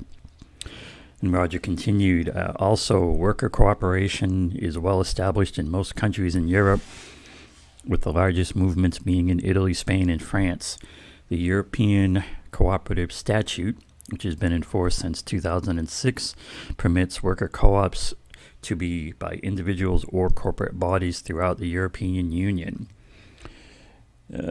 Scroll this down. There we go. And Roger also wrote Rogan, Maher, Wealth, and Why They Can't Lead a Movement. Wealthy, I think he means, and why they can't lead a movement nor anything else of their class. Remember, I noticed it and nobody else did, but in 2016, Bernie rallied against the millionaires and the billionaires with some talk of Medicare for all. In 2020, he ramped up talking about Medicare for all and only railed mildly against billionaires, at least not as much as 2016, but no mention of millionaires. What happened? And Roger says he sold a book and joined them. And a couple more here. All right. Another paid comment on Rockfin from Roger. Thanks. This is what I said yesterday when Eric was not here. I was traveling. I was kind of in and out. We were on the road. Regarding nursing homes committing egregious behavior, it's time we convert them. Yeah, he's saying the one we missed. We convert them to worker co-ops. We had Anderson Cooper part and the Fox, and break the protection racket and abolish all political parties. And we got one more here on the fins from Roger. What Kira and I have been doing on covering ballot initiatives, we have noticed that on Ballotpedia they make it very clear what PACs and other money sources that are opposing and supporting ballot initiatives. As we've been going through them, I just find it perplexing that outside of the states, Maine and Washington, that no one is filing Medicare for All ballot initiatives. Most of what I've seen is ballot initiatives for vice, I think he means vice taxes, voter ID, charter schools, anti-lockdown. No one is filing. And he says, hey, Nina, Ohio is a ballot initiative state. Most of what I've seen is ballot initiatives for vice. Sabby, I'm now getting an echo. Voter ID, charter schools, anti-lockdown. From me? Yeah, I think so. It just started. Do you still hear an echo? No. Okay. All right. I think I got everything, all the paid chats and Rockfin read out. Yeah, I don't know if you heard it when I first joined it. I said that one of the points we want to make clear is that this isn't promoting Nina as a good progressive. Right. No. Yeah.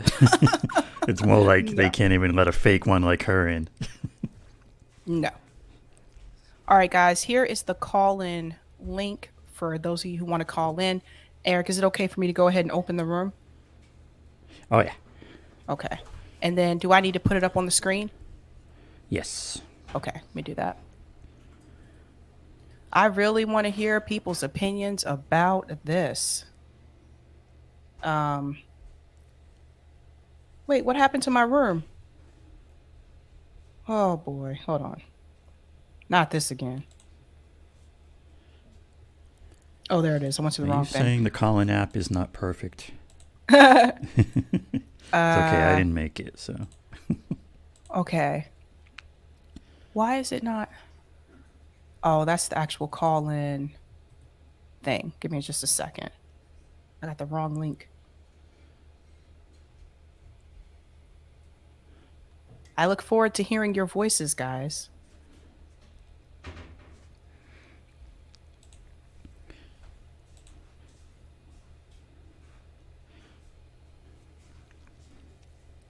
Okay.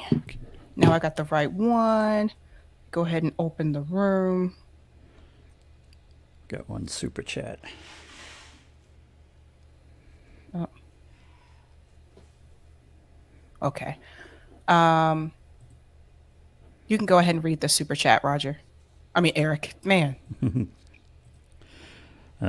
you want me to read it? Oh, okay. I'll go ahead and get it. Where to go? Thanks for the super chat, Ashura. Jimmy putting a target on his back by Uncle Ruckus. What? Okay, I don't know what that means. All right, I'm going live in the room now. Start. Well, yeah. You mean, yeah, starting the room? Yeah. And then I'll share my screen so I can pull it up here. Yeah, so you're going in a Chrome tab with audio. Let me reboot it because I have to do.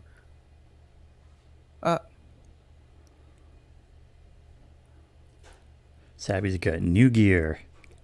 I can't. Let me zoom out. Might even work.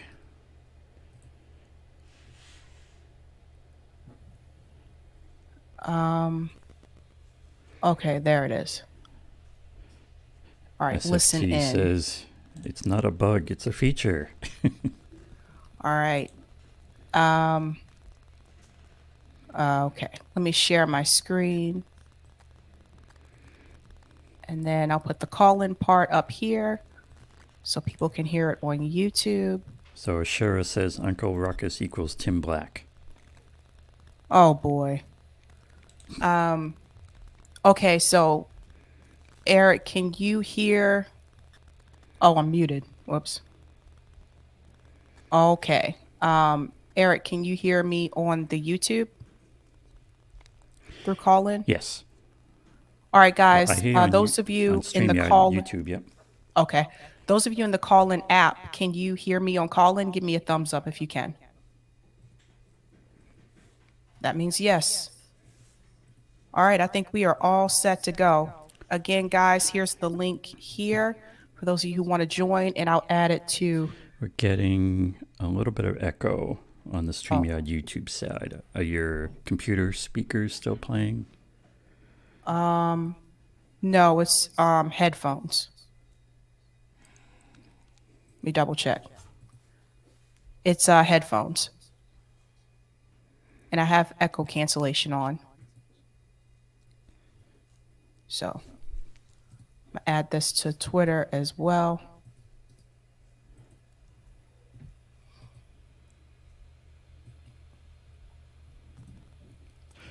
Oh, you know what it may be? It may be that you don't need the microphone. Try muting your StreamYard microphone. Oh. Can you still hear me?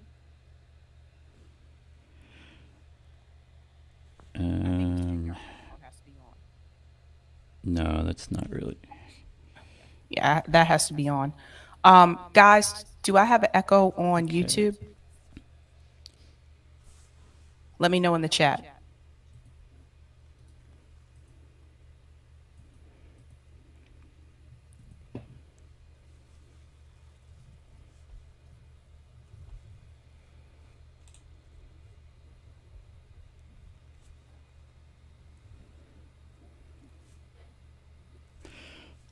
Anyone say Let's see, anything in the chat?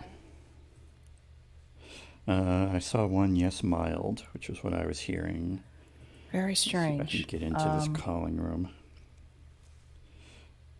The headphones should prevent the echo. I wonder if I should take the headphones off. You sound better now all of a sudden. That's weird. Okay. All right, let's go with it.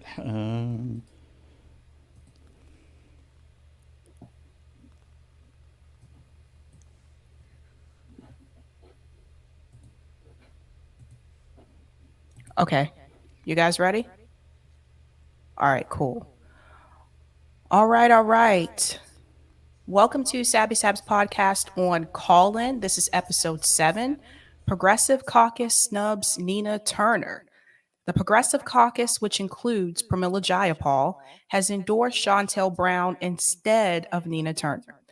Shama Sawant said the road for progressives through the Democratic Party leads to a graveyard. What are your thoughts? And I'm going to go ahead and take the first caller, which is Eric. All right, Eric, you are on the mic. Hey, Sabby, can you hear me? I can. All right. Thank you for taking my call. I think this will be my 7th call-in, so I feel so proud. Or so, 7th or so.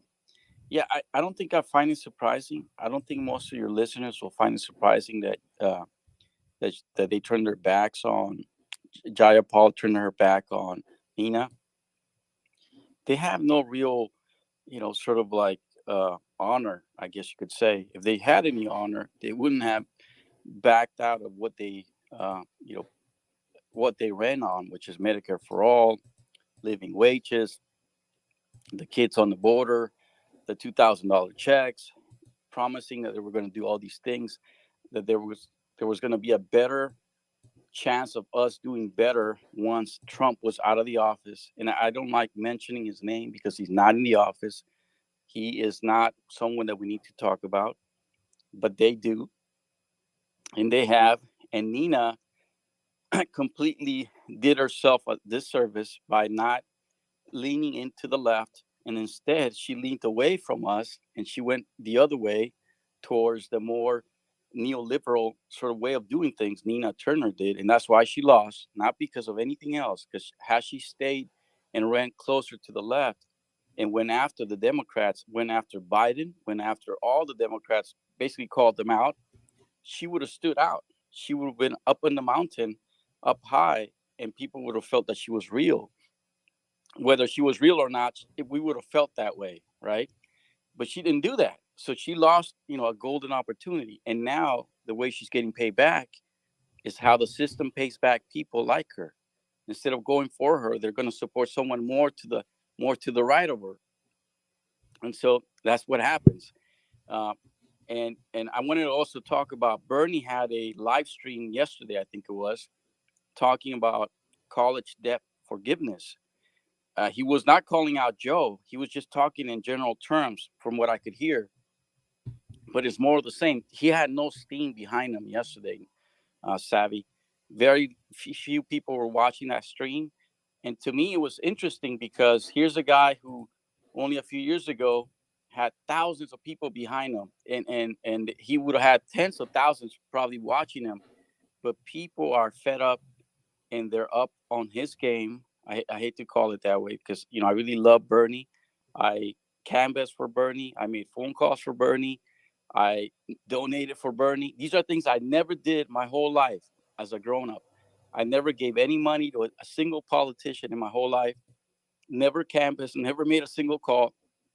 But once I became radicalized, I don't know, maybe probably like 5 or 6 years ago, I fell in love with what Bernie was pushing. And I think there's millions of people like me, or probably a few million like us. And we see through the BS, I don't want to say the word, but it's through the BS. And juxtapose this to what's happening to Nina. They're all phonies, man. And I wish that we had more power. I wish that your microphone was stronger and bigger and that more people could hear you in unison, like they could all hear you all at once. Because if they could, we would be much further along than where we are today. So, Well said. Oh, I think I have a little bit of an echo. I You think sound okay here. okay, guys, do I have echo on YouTube? Okay, I guess not. No one's saying anything. Um, One thing I want to add is that I'm actually really disappointed with the number of people that do have large platforms and they are not calling out the real issue here, which is the money. Yes. And I just find that to be suspect to me because they've been in this game a lot longer than me. Some of them have been a part of political campaigns. They know how it works. And I just don't think this should be a surprise. It was interesting to me the number of people that were surprised that this happened. I, for one, was not surprised this happened. Right. I'm not surprised at all, Sabby. I've gotten used to this. Uh, it's more for part for the course for these guys. And again, how do we get more people to listen to RPN? How do we get more people to hear this in unison? Um, I don't know how we do it, but we need to. There's definitely, just for me watching Bernie yesterday on that stream, Savvy, and how low the viewership was, how few people were actually watching him.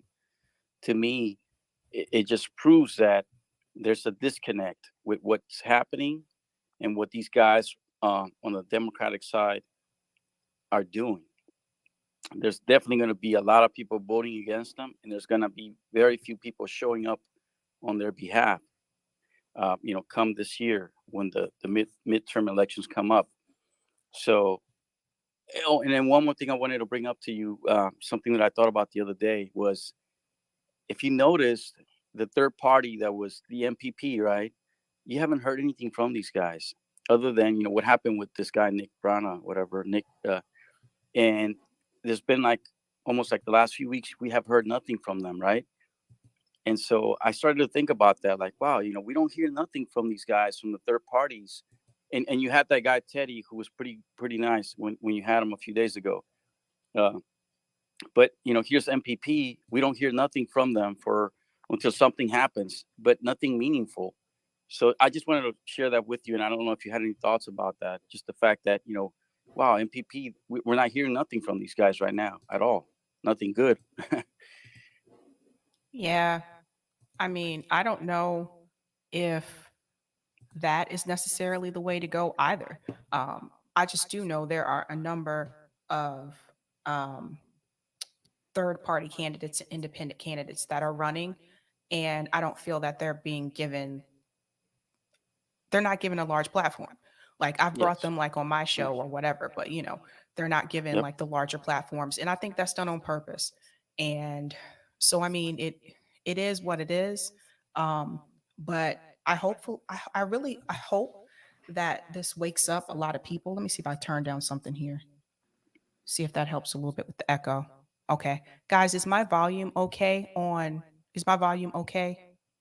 Eric? It's in weeks before, it's been a little bit louder on calling. Okay, I I want just to turned say. it down, so hold on. Okay. Is it louder now? Yeah, it's a little better. Okay, Eric said I'm good. All right. Uh yeah, my advice to people is to get away from this two-party system as quickly as possible. If you want to continue to do electoral politics, you need to do so through third party or direct action. Yeah, definitely, I agree with you.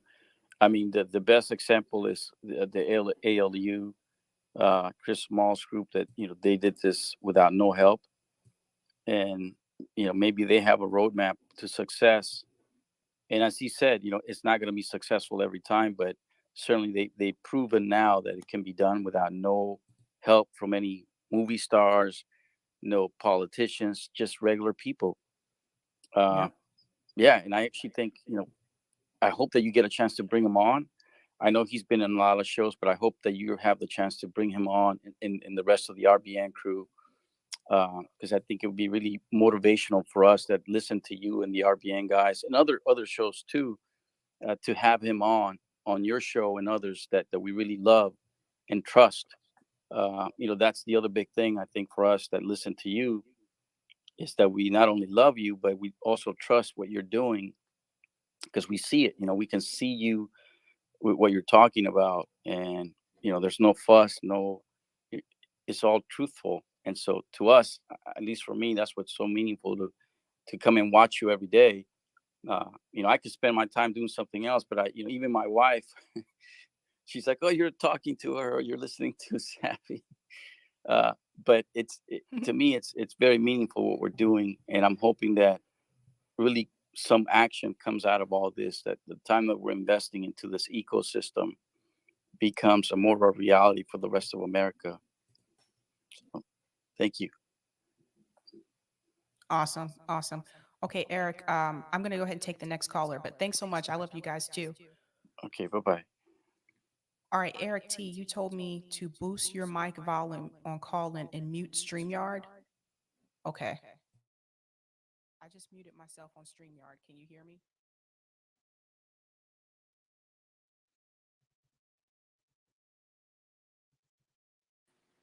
Oh, are you still talking to me, Sabby? Oh, Oh, I'm talking to the other Eric. I'm sorry.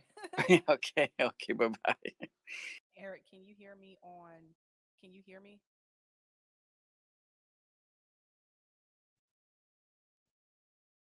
Echo gone. Now you're quiet.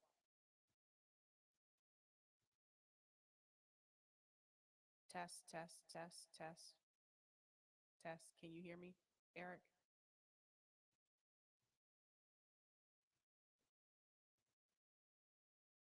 Okay, I had to unmute myself. Let me go into the um, audio settings. I'm gonna turn the mic volume down on StreamYard. I think that's the problem.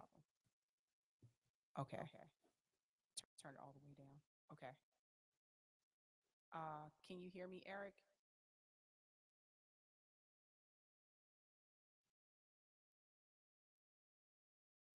Hello? Okay, can you guys hear me? See, now it's barely hear me. Okay, give me 1 second, you guys. I'm sorry.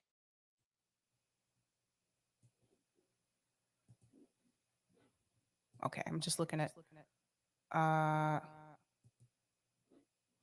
Okay, you can hear me now, though, right?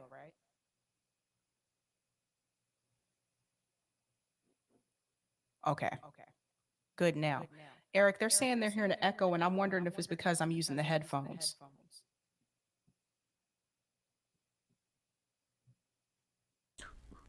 I'm going to take out the. I'm going to take out the headphone. Yeah, but everyone says they're hearing an echo, and I can hear it too. So let me see. I'm going to switch. I'm going to take off the headphones and switch my speaker back to what it was. I think that's what caused it. I think you're going to need the headphones for calling, though. I don't know if I actually need the headphones per se. Okay. Well, at this point, are you hearing me through your computer speakers? Yes. All right, you need your computer speakers to be all the way down and just use the headphones is what I would say. Yeah, I did that, but when I did that, people couldn't hear me at all. That's the thing. When I put the volume on StreamYard all the way down, people can't hear me at all. No, I'm talking about your computer speakers, not your mic volume. Oh, my computer speakers. Yeah, that's the key. Turn those down and use the headphones. We're getting there. Audio's hard.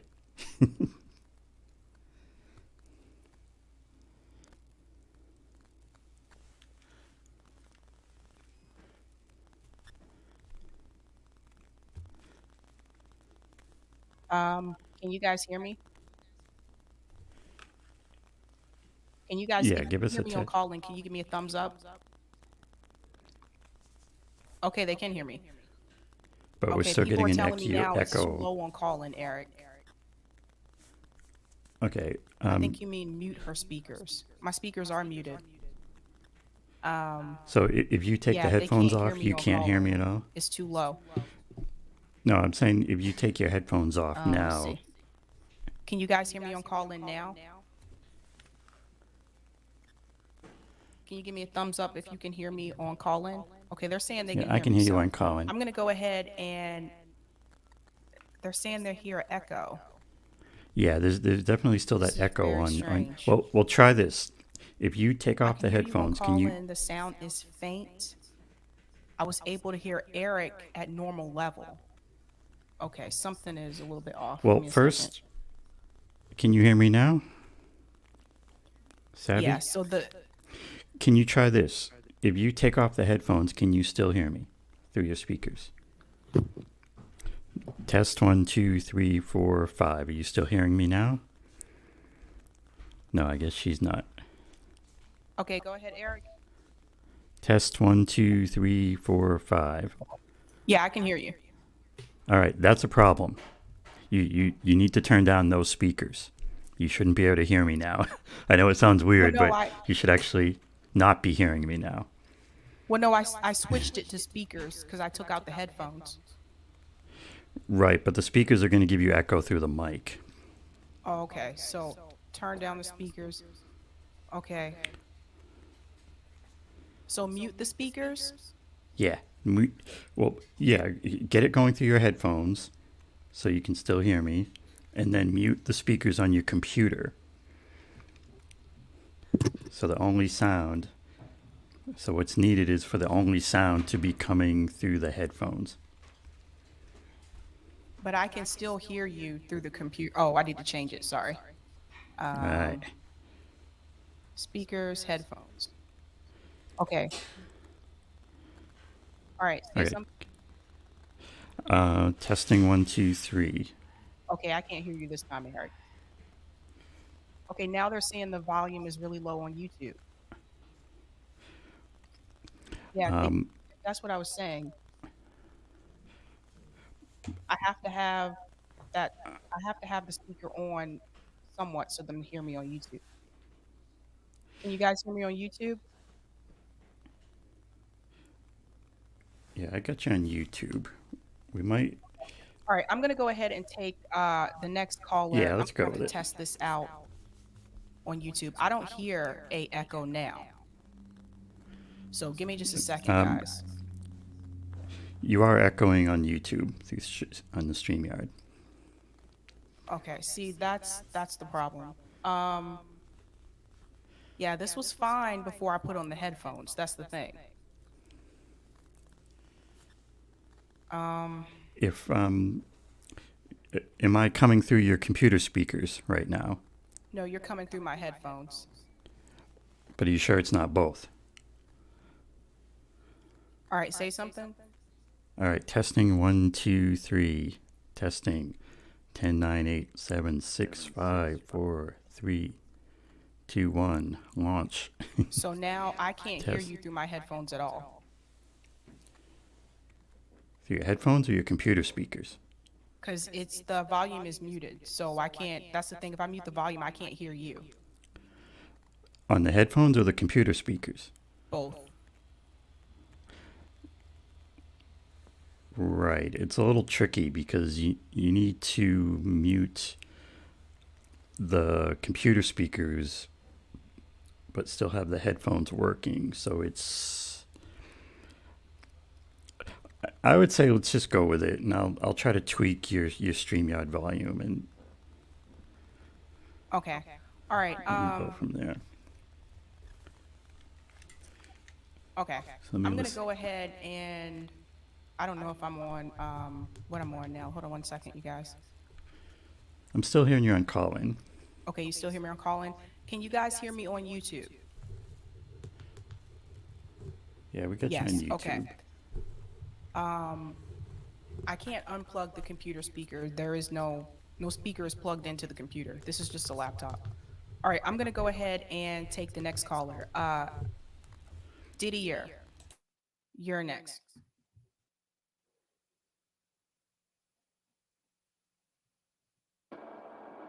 Hello, can you hear me? Yeah, I can hear you. Awesome. So my first time using this application, that's why. I think that the topic of Nina Brown, I got to see Nina Brown in Miami about a couple of months ago. There were some organizers there, a lot of them want to be insiders also there. I think that As someone who has seldom worked on electoral campaigns, I'm very skeptical about American electoral campaigns. But I've been a long time organizer. I've been organizing in my community for about, I don't know, 14 years at this point.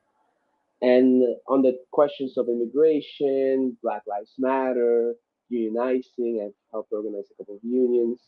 I militate in a union right now, actually. My view is this, and it kind of goes off what the last caller had also mentioned, which was that you need to support grassroots movement like the Amazon labor union, like the Starbucks unionization efforts. There's a couple of those going on right here in Miami right now. And I think that the reason why we need to support that is because one, if there's going to be a third party, it's going to be based on people who don't vote right now. And I want to underscore that it's not going to be based on really progressive Democrats or Republicans. It's going to be based on people who don't vote in general because they're going to go out and vote for something. That's, I think, one of the most important things to note. Look, I come from the third world where it's 50 times harder to vote, like outrageously harder to vote. And guess what? People vote. Americans, they'll make a line. They'll take the day off. They'll make it happen if they think that they're investing in something that's going to pay back. And those people that don't vote, who are a lot of my fellow coworkers, don't vote not because they don't care about politics, but rather simply because they don't think that it's going to make any difference in their lives. So for that reason, and then for the next reason, which is what? That you do need people who are politically more educated, perhaps, who have more of a quote unquote revolutionary vision to also be rallied together. But these folks are already very demoralized, right? These are folks like the last caller, like many of your listeners, who want change but are demoralized and can only bring bad news 99% of the time. And for you to get out of that rut, and I don't mean just you, Sabrina, I mean like in general, everybody listening, for you to get out of that rut, you have to win something that psychologically messes you up when you keep losing. So you have to win right away. And for you to win right away, you have to help these campaigns happen. So, in my perception, by building local mass organization and by discussing these things online, by exchanging notes about how we can build power, not based around electoral politics, but based around improving concretely the living conditions of people, whether it is through local organizing or whether it is through enacting perhaps some local changes. Only through that are we going to build a base for any third party.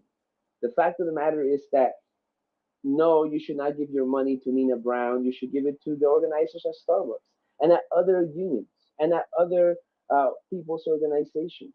So I want to advocate that people focus on that for the next couple of years. And then in about, by 2024, maybe we can do something at the federal level electorally. I'm very skeptical of that. I never really support a candidate or another, but I think that that's the way forward, a third party based on people's organizations.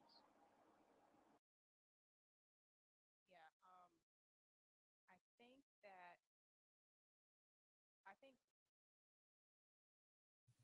I think that's a big part of the problem because I think that we're not used to doing that in this country. And you're right. Like, how do we combat that when we constantly have people that have the larger mics telling people to still donate to these politicians and that this is the way forward? Like how do we combat that? Because that's a big part of the problem.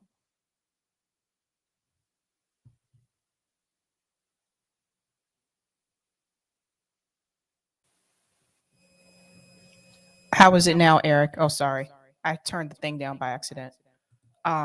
What I was saying is like, how do we combat that? Because part of the problem is that we have the people that have the larger mics, they're the ones that are telling people to to continue to donate money to politicians and that's the way forward.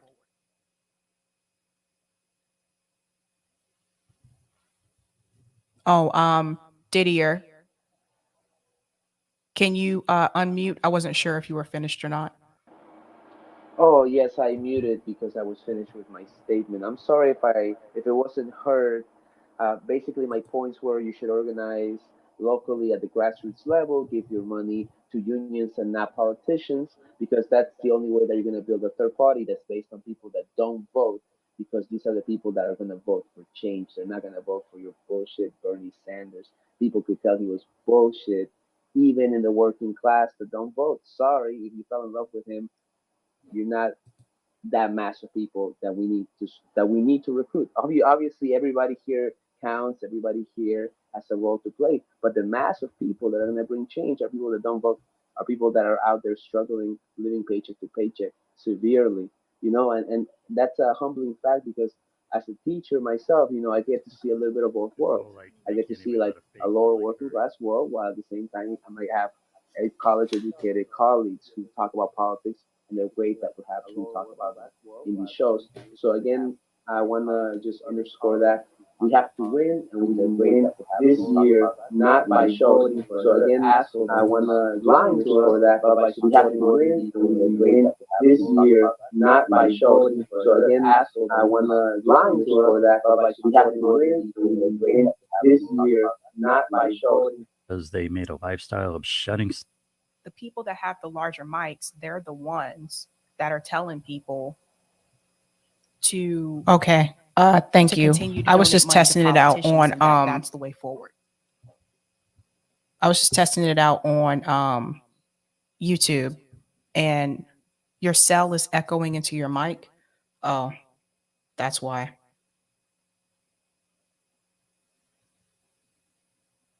Okay. That shouldn't, I think that's part of the reason why my microphone, it was too close. Okay. Yeah, no, those are all good points. Those are all good points.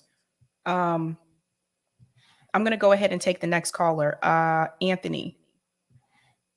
Sorry about the audio, you guys. I think that was the problem. My cell phone was too close to the mic.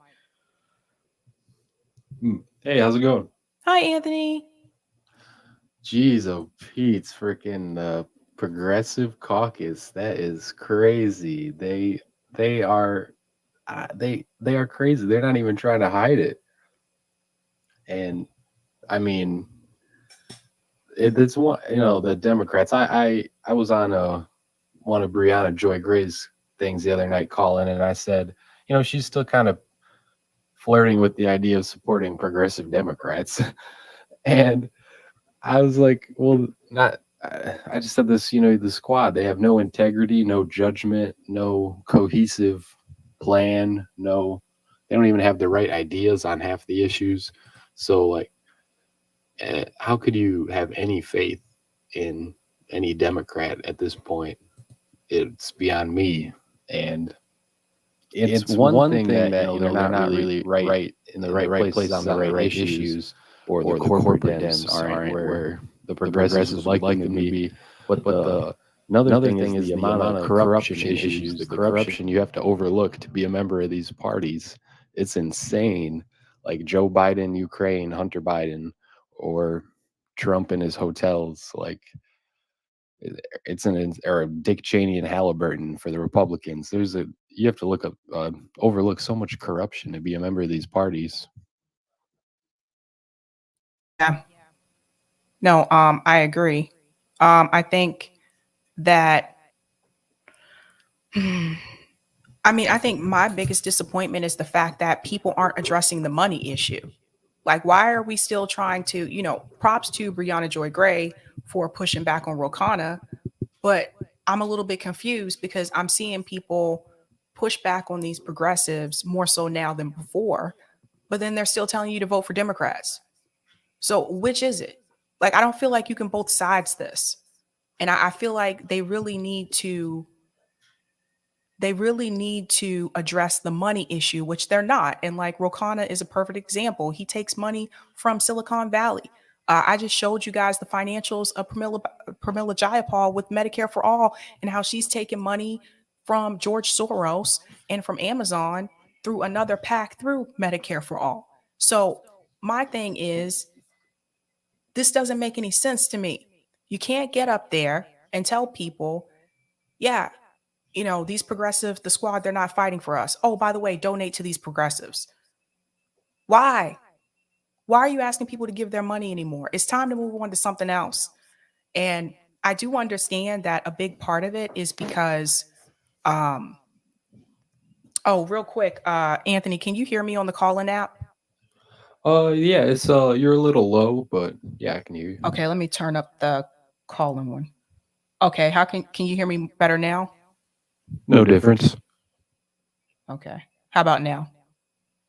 No difference. But I can hear you, but Very weird. oh, there you go. There you go. Oh, I was turning the wrong one. Okay. But the point that I want to bring out is you can't have it both ways. And I wish more people would address the money. And I get really suspect when I see people not mentioning the money issue.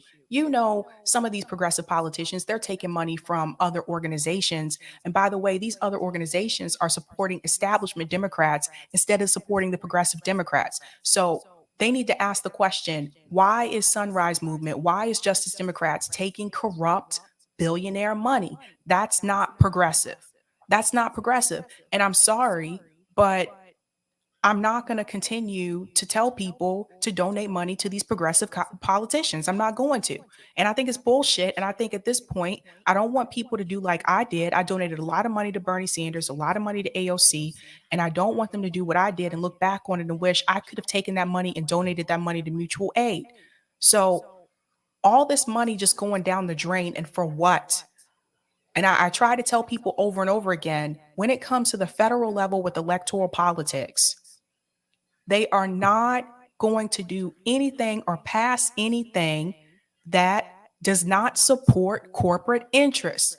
And you can't tell me that some of these people that have been doing this for a long time, that have worked on these political campaigns, some of these people that have been in this industry doing commentary for a long time, you cannot tell me that they don't know that. And so at this point, you are taking money from people, and this is bullshit. Like, I'm sorry, but those people can use that money for mutual aid and actually help people in this country, not give money to a politician to go into a party that is owned by Wall Street that isn't going to pass shit that's going to help the American people. This is absolutely ridiculous. And I can't believe they're still going with this grift. Now they're saying all that. Now they're telling you, yeah, this is really messed up. The squad isn't fighting hard enough. Then they're coming back and telling you, donate to these progressive politicians so we can win. When Nina Turner loses, as she will, when Nina Turner loses again, then what? What's the next plan? I don't hear anybody come up with another. We just need to put these new progressive politicians in, and that's going to change the system. It's not going to change the system. And I think they know that. And I think at this point, it is disingenuous to take money from people and to tell them to give that money to those politicians that they know damn well it's not going to make a difference. So if you want to donate money to politicians, if you really want to participate in electoral politics, then do it locally. That's where you can actually make change. I don't hear them talking about that.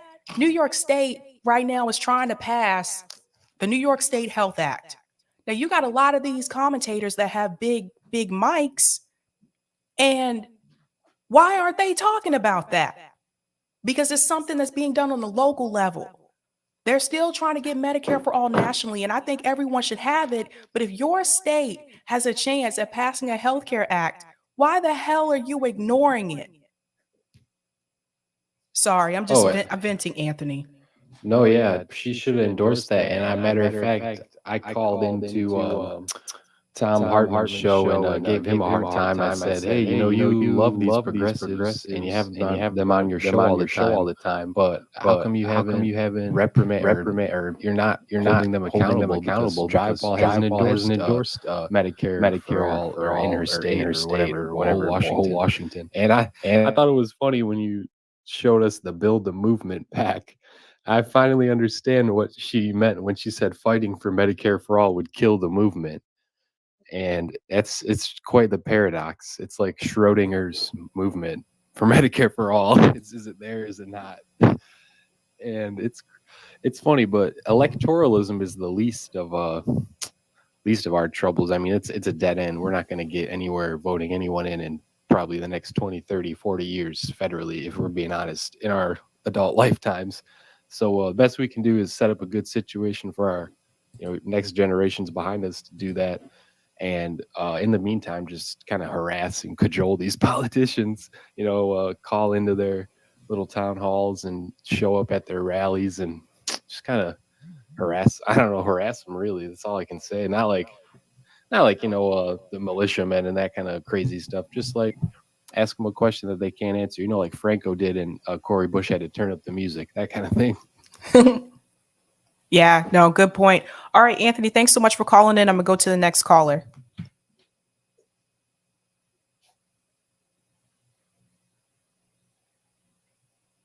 Okay, Brent, you are the next caller. You'll just need to unmute.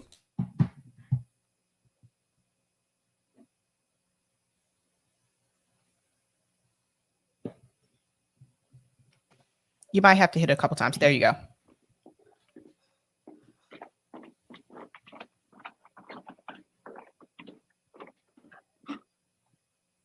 Hello?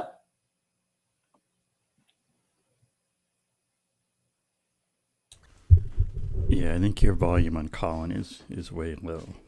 Is it? I've got it turned, everything turned all the way up. Try speaking into your cell phone. Is it picking up through there? I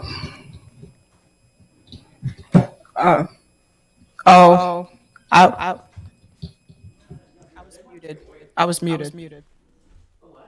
In Colin? Okay, can you hear me? Are you talking to me, Sabrina? This is Brent, can you hear me? Yeah, I can now. Can you guys hear me on call-in? Can someone give me a thumbs up? Yeah, we got you on Colin. I can hear you. Okay, there. people are saying they can hear me. Brent, are you there? Yes. Yes. Hello?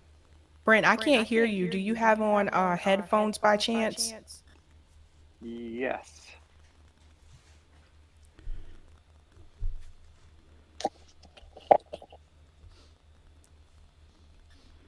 Yeah, I can't hear you, Brent. Well, he wasn't speaking. Okay, hang tight here. Okay, I can hear you, but your volume is really, really low. You can hear me now? Hold on one second.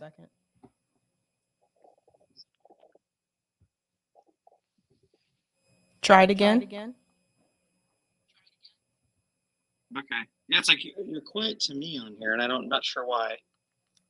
Yeah, your volume is really, really, really low. I don't know why. Are you talking into your phone? Okay, I'm good now. Okay. Yeah, I'm talking through my phone.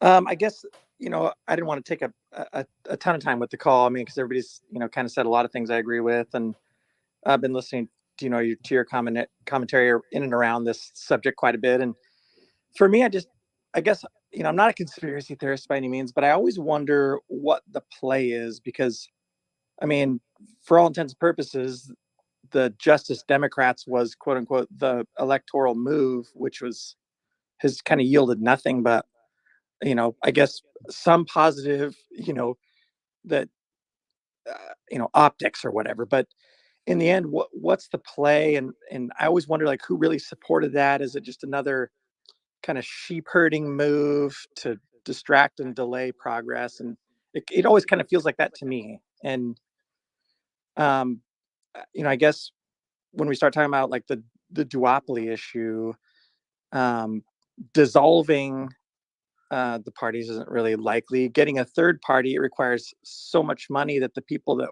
want it, we can't really fund it, and there's rarely a person that has that kind of money who wants to jump in and help fund it. If we were going to try to fight fire with fire, so to speak, and I'd love to believe that the people alone can will it to happen, but you kind of just keep tangenting into a bunch of things that it looks like they're lining up, kind of like the last caller mentioned, for the next 40 years. If you're expanding the police budget, if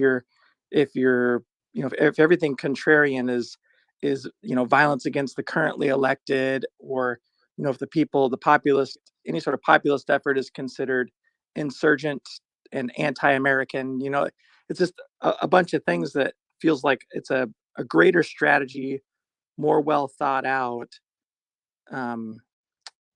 I think than we give it credit for at times when we're looking for solutions.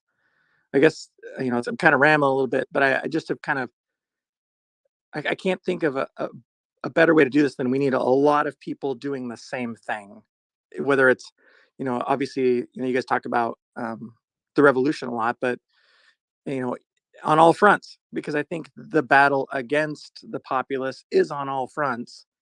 And, it's tough to find, you look, he's talking about the People's Party and stuff being vacant, which was supposed to be, in theory, kind of an electoral group think idea that's going to lead the majority of people in our country. Like, the majority of our people in our country dislike the current status quo. So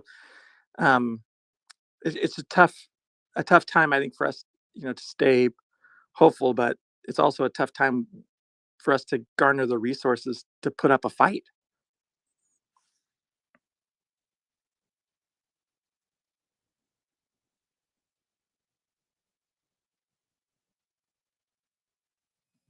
Brent, can you hear me okay? Yeah. Okay. Um, hmm.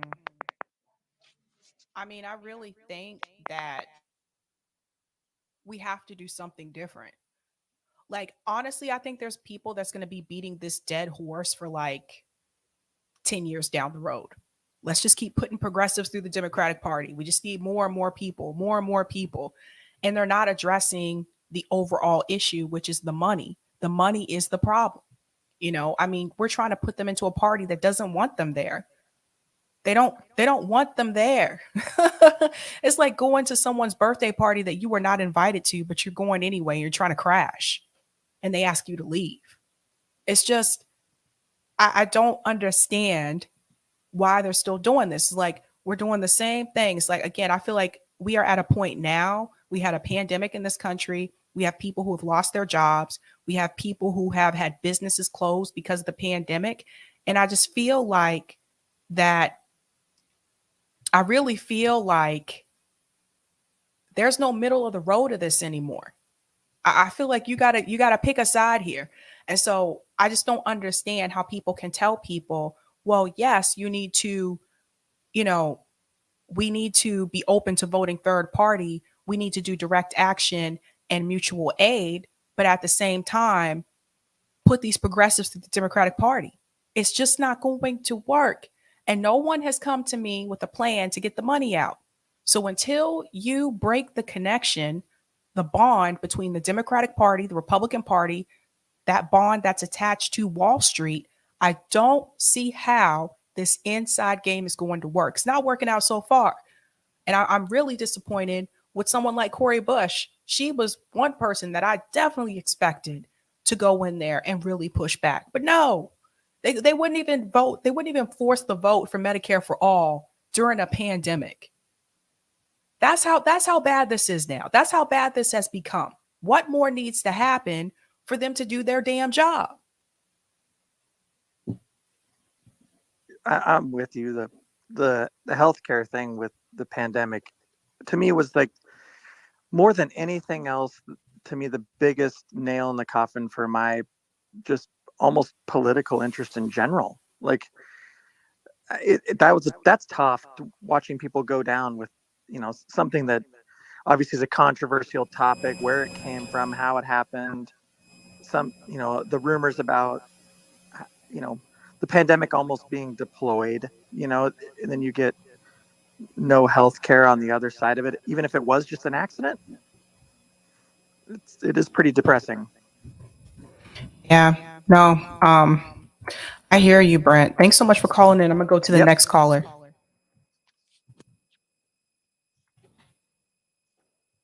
I'm sorry, you guys. This is my first time with this equipment, so I have been playing around with the knob. So I apologize, you guys. Cool Blue, you're the next caller. What's up?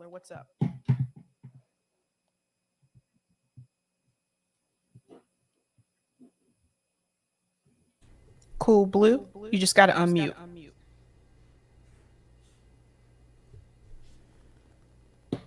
You may have to hit it a couple of times.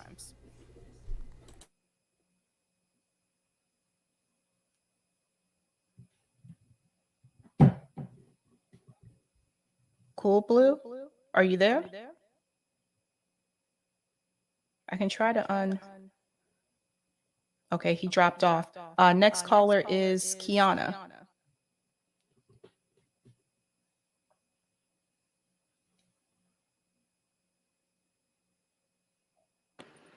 Hello, can you hear me now? I can. This is number.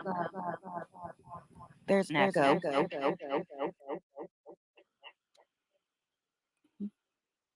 Try it now.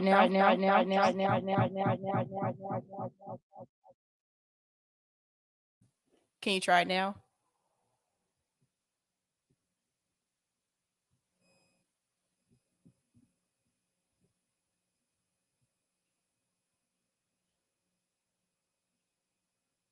Go ahead.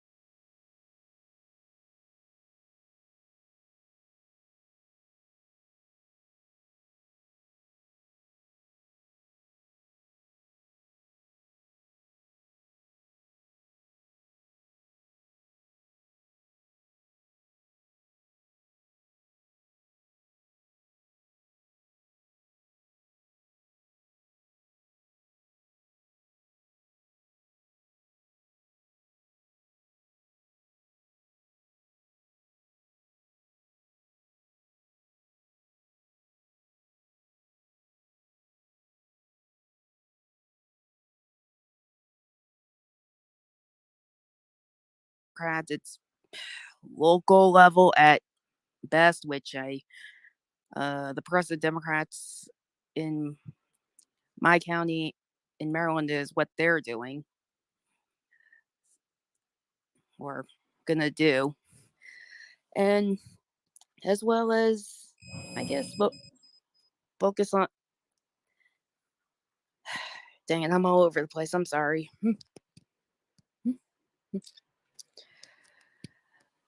But I guess I'm stuck on how to get talk with people, especially at my county to get more involved locally. Mutual aid, um, in particular, whether it be volunteers starting up or getting behind the workers, especially those that have lost their jobs and not getting treated well. For example.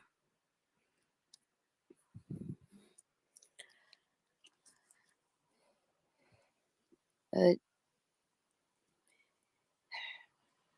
um, I, or wait, dang it, that goes back or was back.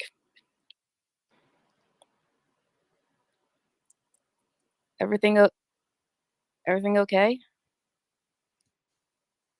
Me? Yeah. Okay. Shoot. Yeah, there's a bad echo. I'm sorry. Yeah, sorry. It's that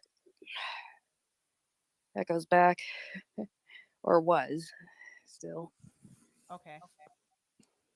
Or wait, I just heard you normally. Okay.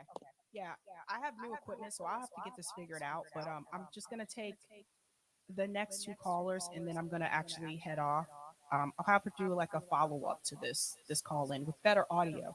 I do have to get that fixed.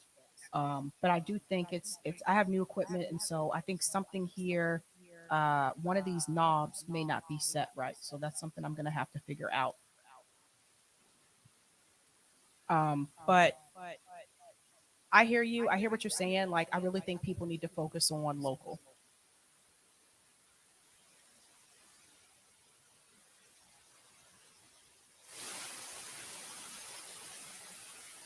Definitely. Now, I guess the challenge is how to. Well, I guess me, for example, how would I get that to people? Like, for example, if you're a Democrat and you encourage them to vote third party.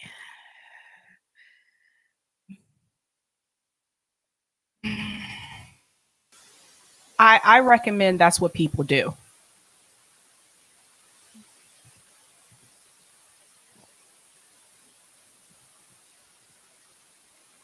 I recommend that that's what people do. All right. Well, I can try and I'm sorry, what?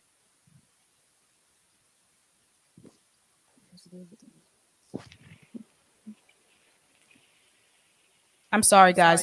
My audio is really bad. Let me try to see. Kiana, let me go to the next caller and see if it changes. Nice talking with you. You too. So sorry about this. I'll get it fixed by next week. It's all right. Bye.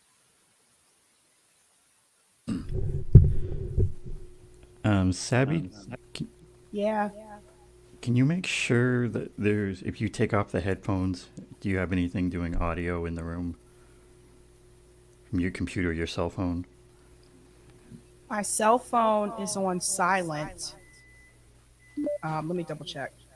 Because that's what it sounds like to me, is that there's audio, there's sound coming from either the cell phone or your computer back into your mic. Okay. But my cell phone is muted. My computer, my computer is playing the video, is playing the call-in. So that's probably what you're hearing. How about now?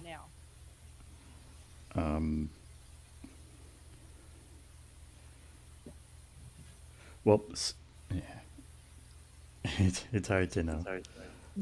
Yeah, I can't hear you when I turn the volume down on the computer. That's the problem.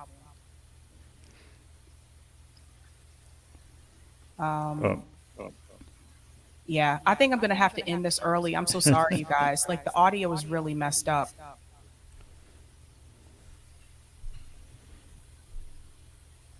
Because let me double check. Because I thought I have. Or you could you could end the YouTube stream and do more on calling. Okay, let me try that. Yeah, guys, I'm going to go ahead and sign out of YouTube. Thanks for the super chat, Emperor Lucifer. Don't forget, Sabby, how the Pentagon was audited and was like, my bad, gee, I lost 35 trillion in regards to BBB. Imagine how much we could accomplish with that amount. All right, thank you so much for that. Guys, I'm going to go ahead and We sign had out. one more on Rockfin. Where is that? Take me a second to bring it up. Yeah.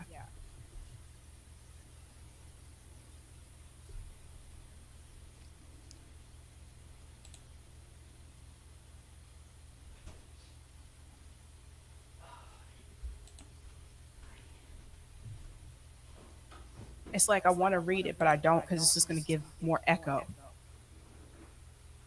Let's see. Here it comes.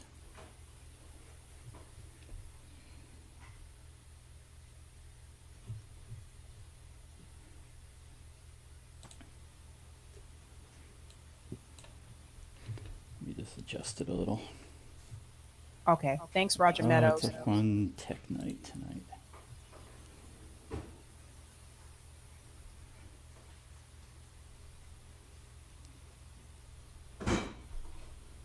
Thanks for this, Roger. Eric Weiss, BIs, and our BIs for legalizing weed, mushrooms, and sports betting, which is bigger than weed.